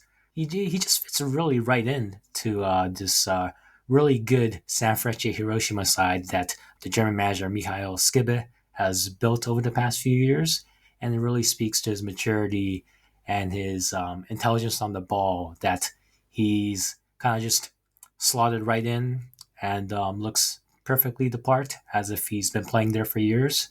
Yeah, like both Jacek and Adam, you've both mentioned his passing technique, his elegance on the ball as he's driving around forward. Like he's really easy on the eyes to watch. Is how I would kind of summarize things. Exactly, and I want just to mention his versatility. So yeah, as I said, I couldn't really define his role, but I really think that he could play in different roles and different systems, and could still fit in thanks to his incredible football IQ. I really like what you said about La Masia. Honestly, when I saw him on the ball and I saw that his father was a football player, I even checked if he wasn't maybe born somewhere in Spain when his father maybe was playing, and maybe he had some education in a high quality European academy. No, and it's another testament that yeah, Japanese football, they create different footballers as well, and so many intelligent and versatile guys. And Yotaro Nakajima, his under 17 performances were really special. Yeah, I think even just having seen all of your guys' players in a little bit of a more limited sample, I think the one thing we can say about all six that are on this list is the game intelligence, right? They are just really, really intelligent players being produced there with a lot of technical quality as well. And that can also be said about my player here, my first player. I've gone for Rion Ichihara. He was also in the third division last season with Omiya Ardilla, of course, now Red Bull Omiya. And he's played 50 matches in senior football already. As I mentioned, only 19 years old, born in 2005. So that many games, over 3,000 minutes as well, is really, really impressive. And for a side that won the title also in the third division. And he also even recently captained Japan's U20s throughout their Asian Cup qualification campaign. And I think his leadership is a big thing I really, really like in him. Even in senior football, playing for Omiya, you see that he's giving orders to the back line. Omiya often played in a back three even last season, and at center back, he's directing the back three. He's giving out orders. He's also comfortable on both feet. I mean, he is right-footed, and you see that he's better at progressing play with his right foot than his left, but nevertheless, he can also comfortably use his left, so he can play across any position in that back three. And I think he could even have a future at defensive midfield, if I'm being honest. Also, in the air, I quite like him. A lot of young players and a lot of Japanese players are often derided for their aerial ability, but I think he has a quite good technique and jumping ability as well. The one thing is, I think he's a little bit slow. I could see him struggling a bit in a very high line, where there's a lot of space behind him, and also sometimes his timing when he's stepping into midfield that can improve as well. But like I said, I really love seeing 19-year-old players have 3,000 minutes in senior football, playing at a high level, getting promoted with their side now in the second division. So it's really a beautiful thing to see, and I think he'll be a player with a guaranteed European future in my eyes. Yeah, Rion Ichihara is a player that actually wrote a Shogun Soccer scouting piece on last year. He possesses such a variety of technical and physical skills, and that has allowed him to really regularly start at the professional level from a really, really young age. And that's what's really impressive, right? And on top of that, he's a vocal leader in the back line, and he's even been given the captaincy on various occasions. And this was like the guy is still like a teenager. So, like, that's a really incredible feat. Um, so he's a player that actually first showed up for Omiya in the second half of the J2 season, in the season that they were relegated, which for me was really disappointing because he actually already looked quite a good player at the J2 level. So it was a bit disappointing in that sense. But last year in the 2024 J3 League, which is why I based most of my scouting report on, he performed extremely well. And we have to be careful about Omiya Ardija is that they were extremely dominant in J3 last season, to the point where like almost the second half of the season they really didn't have to play at the 100% because they're so far ahead in the league. So like those are like the kind of two caveats I have about him. And as you said, Adam, with his kind of acceleration, deceleration, kind of physical speed aspects as well.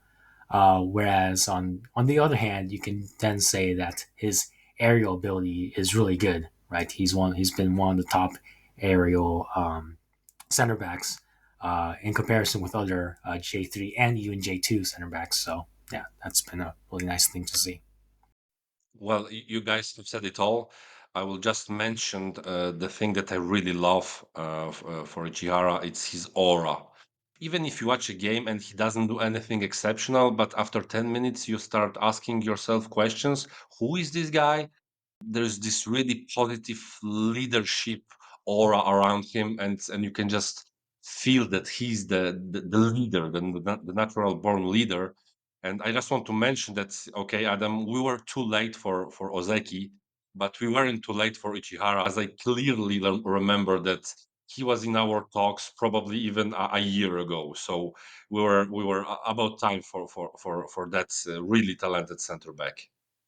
I went back through my notes on Ichihara basically to compile this, and I remember saying within 12 to 18 months I could see him starting in the Belgian Pro League. That was what I said back then, and I still stand by that. I see, like, yes, I said this aura, like even when you watch him on Y Scout, and I mean, when we have to watch a lot of players, we do a lot just with clips basically, and you see he has 100 clips every game because the game just flows through him, right? And a lot of his actions are super simple, just getting the ball, giving it, but the game always returns to him. For a player that young, it's remarkable. And I also really like that a player in the third division is still such an option for the Japanese youth national teams, because there's a lot of countries who would simply say, we only select the J League players, even if they're not playing many games. We'll select them, they fill up our national teams, and that's that. But Ichihara is not only starting for the U20 national team, but captaining the side while playing third tier football. And it just goes to show again the respect that Japanese football has for all three divisions to produce talent. Okay, let's move on then to all of our second choices here. And Ryo, I'll start with you again. You've selected Junnosuke Suzuki. He's a 21-year-old defensive midfielder for Shonan Bellmare. If you guys remember from the first half of the show, we mentioned Shonan as one of the top developers of talent in the J League, and he's one of many excellent young prodigies there. He played 23 matches and over 1,600 minutes for Shonan in last season's top flight. And according to Transfermarkt, he's actually uncapped at any level for the national team. So maybe an interesting player who has been off the radar for a lot of European clubs without any international fixtures. But his lead performances are really making note of what a quality player Shonan has there. Yeah, so Junnosuke Suzuki is an interesting player that really came to the fore in the second half of Shonan's 2024 J League season. I would almost say like he played a huge part in them not getting relegated, and that's like a big praise for how good his performances have been last year, right?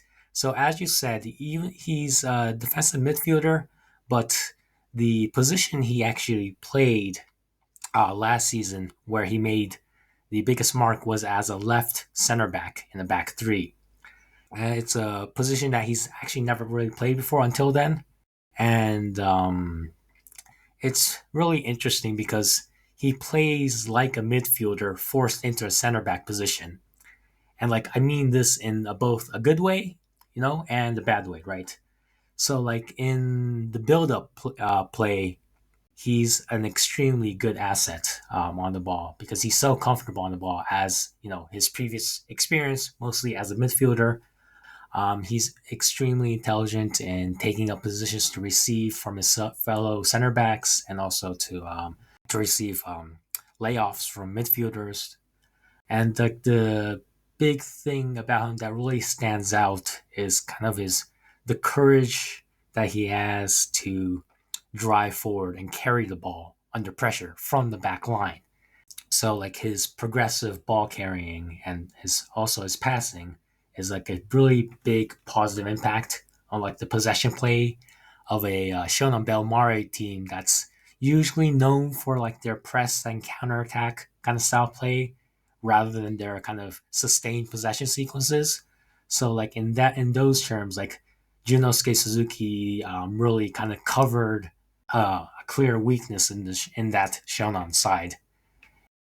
Yeah, Ryo, I think you've touched on so many important aspects of his game. A lot of the same things that also I highlighted with just watching him. I think I watched him only one game, but you see that even when he's playing at the sits, the match I did watch, he was at the sits. He likes to drop into the back line, likes to play like almost a quarterback in that left center back role, creating a back three to play with the game in front of him.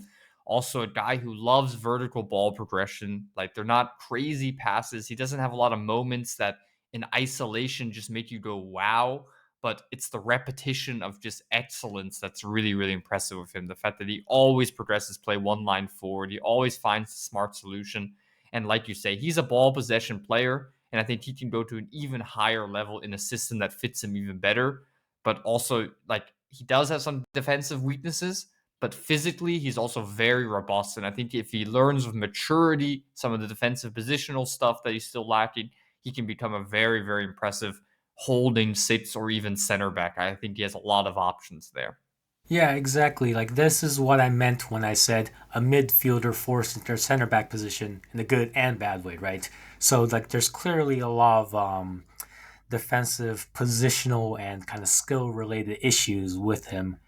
Obviously, a lot of this isn't necessarily his fault. He was kind of just thrown into a new position all of a sudden. So he's have to like learn quickly. But nevertheless, like he does have issues when it comes to players dribbling at him or when he's a step or two behind stepping forward and the player is able to easily turn past him. Like that's one of the biggest issues for me is player opponents are really easily able to turn past him, and then he kind of makes really bad or poor fouls to compensate, and that's why he's had 7 yellow cards in 2024, which is a massive amount, and that shows up really poorly compared to other center backs across the league last year. And like despite his size, Adam, you mentioned how big he is, and he is quite big, and powerful, and like that's part of why he's so good at driving forward, right? He gathers that momentum and he can really drive past people. But unfortunately, for some reason, he doesn't really have a good aerial win percentage for some reason. So like that's one of my biggest concerns is his lack of aerial presence, especially if he's going to continue playing as a center back, whether in a back four or back three, right? You definitely need to be good in the air, especially if you're going to go to Europe. Yeah, no doubt. He reminds me actually a little bit of Eric Dyer when Dyer was coming through at Spurs. I remember 2016 Euros Dyer, the adaptability at center back, at left center back as well. He has a lot of those similar capacities. I think Dyer is always derided now a little bit just for how his career has gone, but he was a very interesting also ball playing ability for a six when he was coming through at Spurs. So a similar player maybe to that for those who have not seen him. Yes, and your thoughts on Suzuki?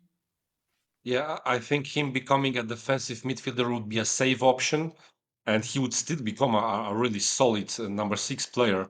But yeah, him in the defense, he's quite adventurous and unorthodox, with especially with his passing. I think he would have some difficulties in Europe because of that, because in Europe, like there is this tactical discipline, so not all the teams would welcome a player who's a bit adventurous on the ball. But yeah, definitely an interesting player, and I'm really happy that we touch a player like him who's also not on the front pages, but also an intriguing prospect. So yeah, I'm not going to pretend that I know him very well for 2 years because I don't, and I'm really happy that we have Rio who gave us two incredible profiles and yeah, he made me fall in love with Japanese football even more. I didn't think it was possible, but yeah, he did it. Congratulations, Rio. Thanks. Yeah. So, yeah, like Junnosuke Suzuki is someone I chose because he's so unique, right? Like, let's say I could have chosen someone like Kota Takai, but like at this point, like most people already know about him, right? So it wouldn't be that interesting. Whereas Junnosuke Suzuki is someone that's in a unique position because, like we talked about, he's a midfielder that got turned into a center back, and he's still doing lots of midfieldery things. So like he's unique in that regard, and unique is always more interesting, right?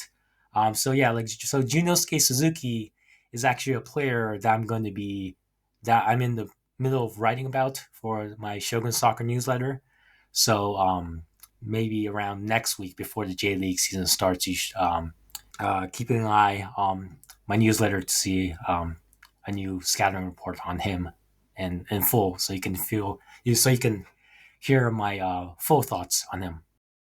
That's great to hear. And you mentioned Kota Takai. Let's just take 10 seconds to hear your thoughts because yeah, he's definitely coming to Europe and he will surely sign with a big club. It's not gonna be Neck Nijmegen. It's gonna be something much bigger. So what are your thoughts? And I see many people telling me that he's a ball playing center back. I do not agree with that at all.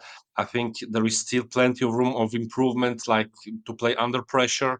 And he's not as elegant as many people presented him to me. Like they said, yeah, on the ball he's a top European level. I don't think so, but definitely a player with a huge future in Europe. Yeah, I definitely feel your concerns, Jacek. I feel like a lot of people have hyped him quite a bit, and have kind of exaggerated some of his qualities. Yes, he's certainly good on the ball and he makes good passes, but some of his decision making still needs to be worked on. And also, his while his physical profile is good, it's not excellent, and he still makes various decision making errors in terms of like when to step up, when to cover. Um, I will still caveat all that by saying that Kawasaki Frontale in the past few seasons haven't been as good as they were when they were amazing. Back when they had like Mitoma and Aotanaka and stuff. So like that definitely does play a part. And that Takai didn't have the kind of experienced and really good defensive partners that he probably could have had in previous Kawasaki Frontale squads. But nevertheless, like there is, for all the hype that he has, is deservingly, we still need to be careful about the clear weaknesses and limitations that he still has. But nevertheless, yeah, like you said, he definitely is a player that can immediately jump to a top European league soon.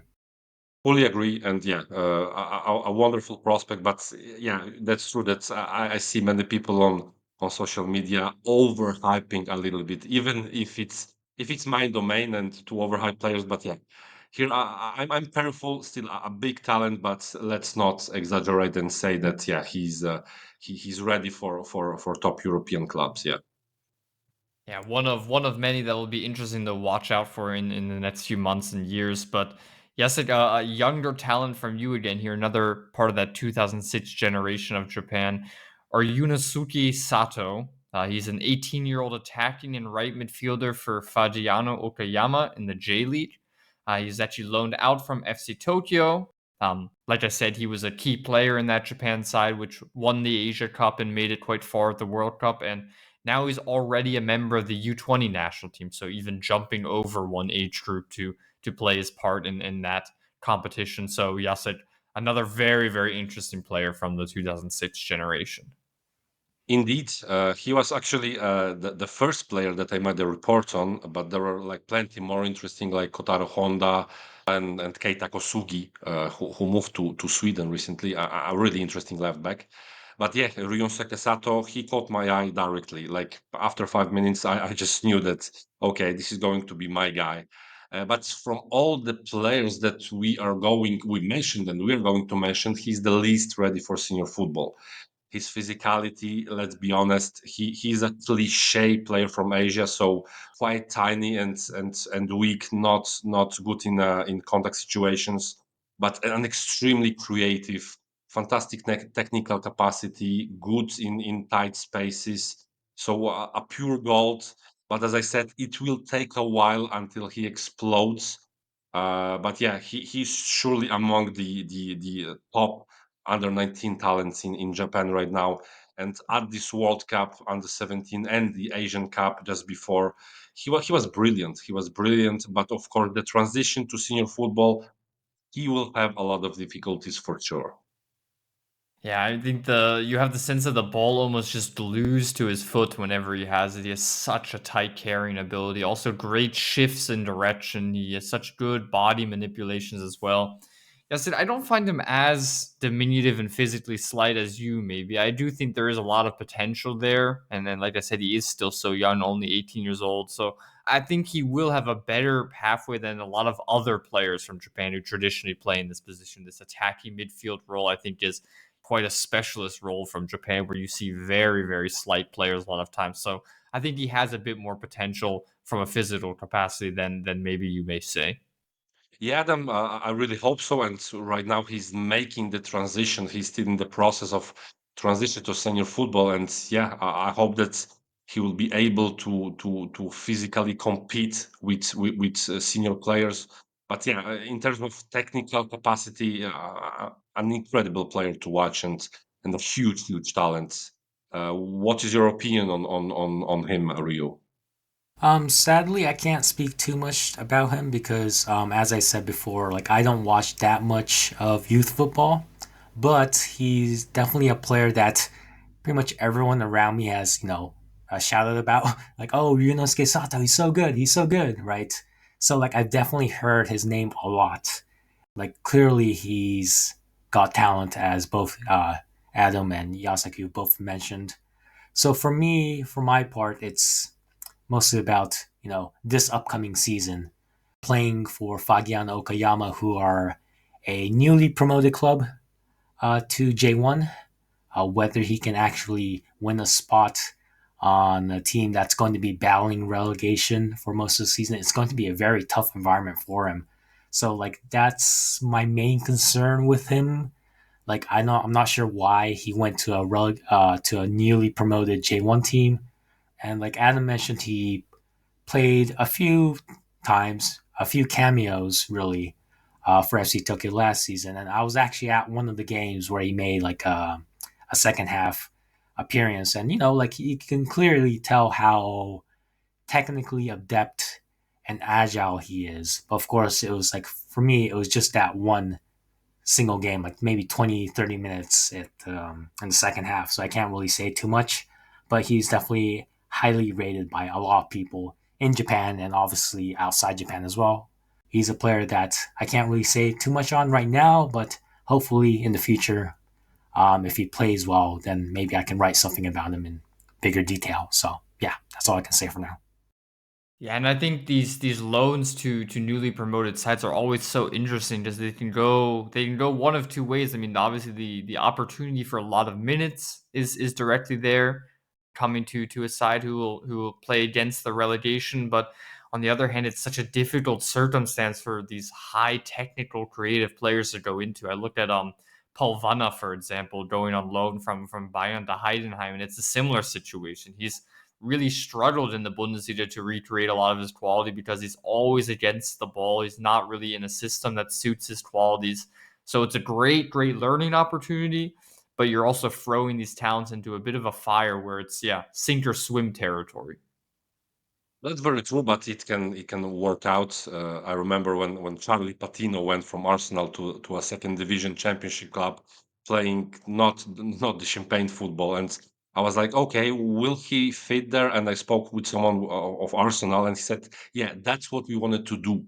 We wanted to throw him in the deep water, so in an environment where he will be out of this comfort zone, and it's worked out really well. So yeah, maybe for Sato, of course, it's going to be difficult, but I'm looking forward to see where his talent goes, and I'm really positive about him. I think I gave him 8.5 out of 10 on FTS, and that means that he can have a serious European career in the near future.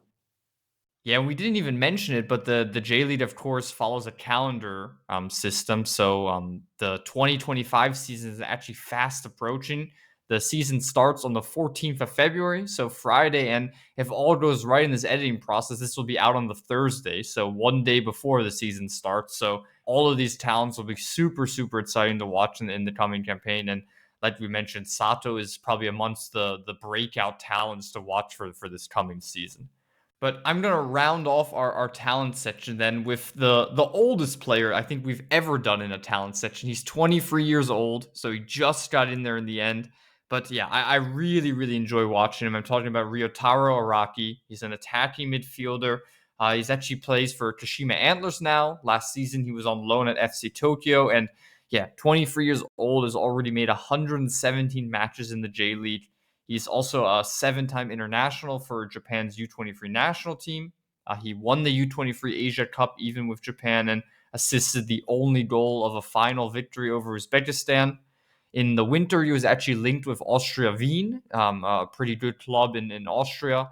That deal didn't materialize, but like I said, he's now back at Kashima Antlers and will undoubtedly be one of the stars of this J League campaign.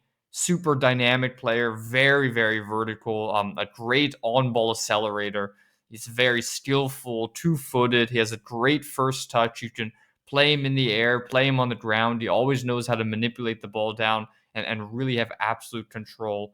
Against the ball, also, he's a very good pressing figure. He's committed to defensive passages. He's very relentless.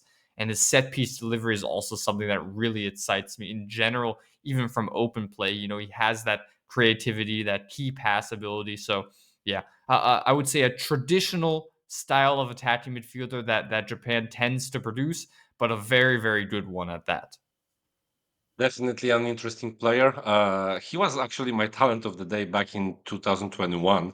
So I am a little bit disappointed that at the age of 23, he still didn't really make this big step forwards, meaning, of course, moving to Europe. So back then he was playing for Kashima Antlers and he was producing some incredible numbers.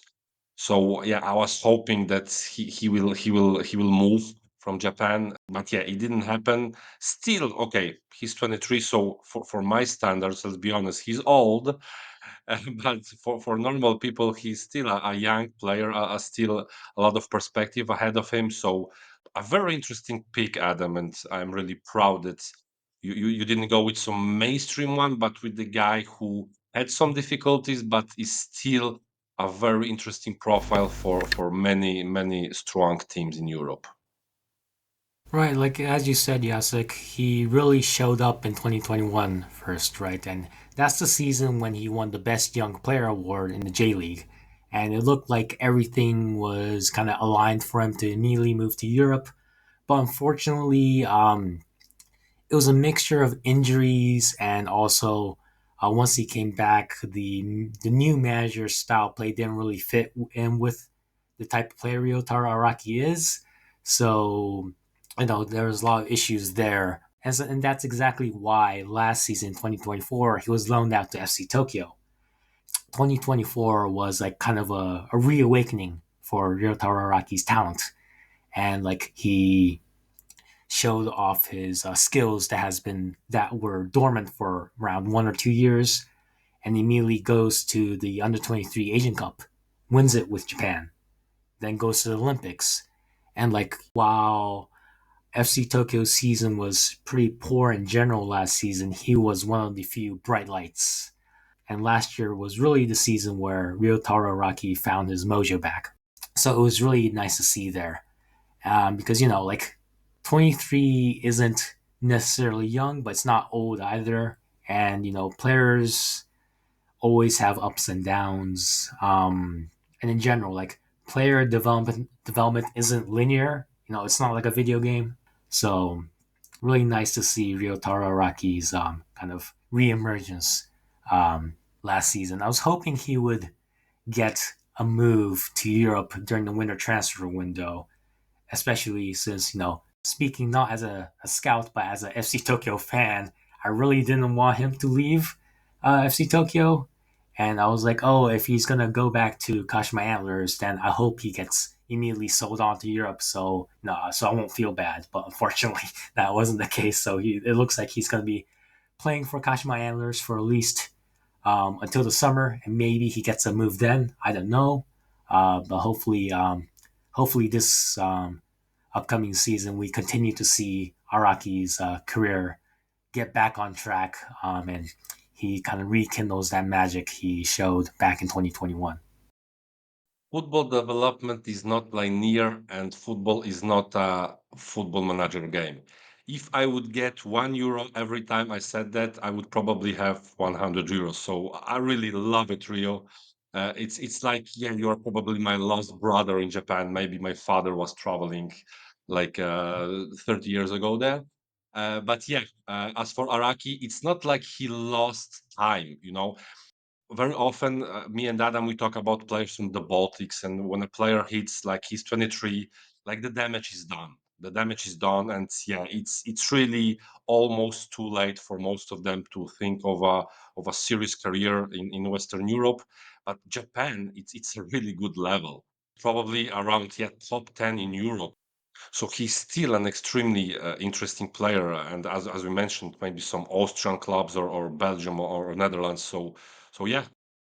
Yeah, and I guess in addition to that, we keep mentioning his age as a 23-year-old, and for a long time, the Japanese market was usually like, oh, mostly European teams will only buy up to 23 or 24 year olds or lower, right? Preferably lower because, potential sell on fees, blah, blah, blah. But we've seen, especially in the past like 2 years even, that a lot of even older players are getting moves into Europe as well, like especially to championship sides, right? So like Tatsuki Seko, like a 25, 26-year old, goes to Stoke. Yukio Hashi, who's like 27, 28, goes to Blackburn Rovers. So whereas before, like it was easy for me to kind of like categorize players who could move to Europe because I could always just kind of have this under 23 cutoff point and then I could just kind of ignore everyone else. But now in the past few years, that's kind of assumption is completely broken. So even though Ryotaro Araki is 23, he still has like 2, 3 years to continue playing in the J League, and he could still even go to Europe easily because the perceptions and have changed for European clubs, and their appraisal has changed to the level that they don't have to be 19-year-old wonder kids in the J League to get a move to Europe. So yeah, that's another thing I want to add.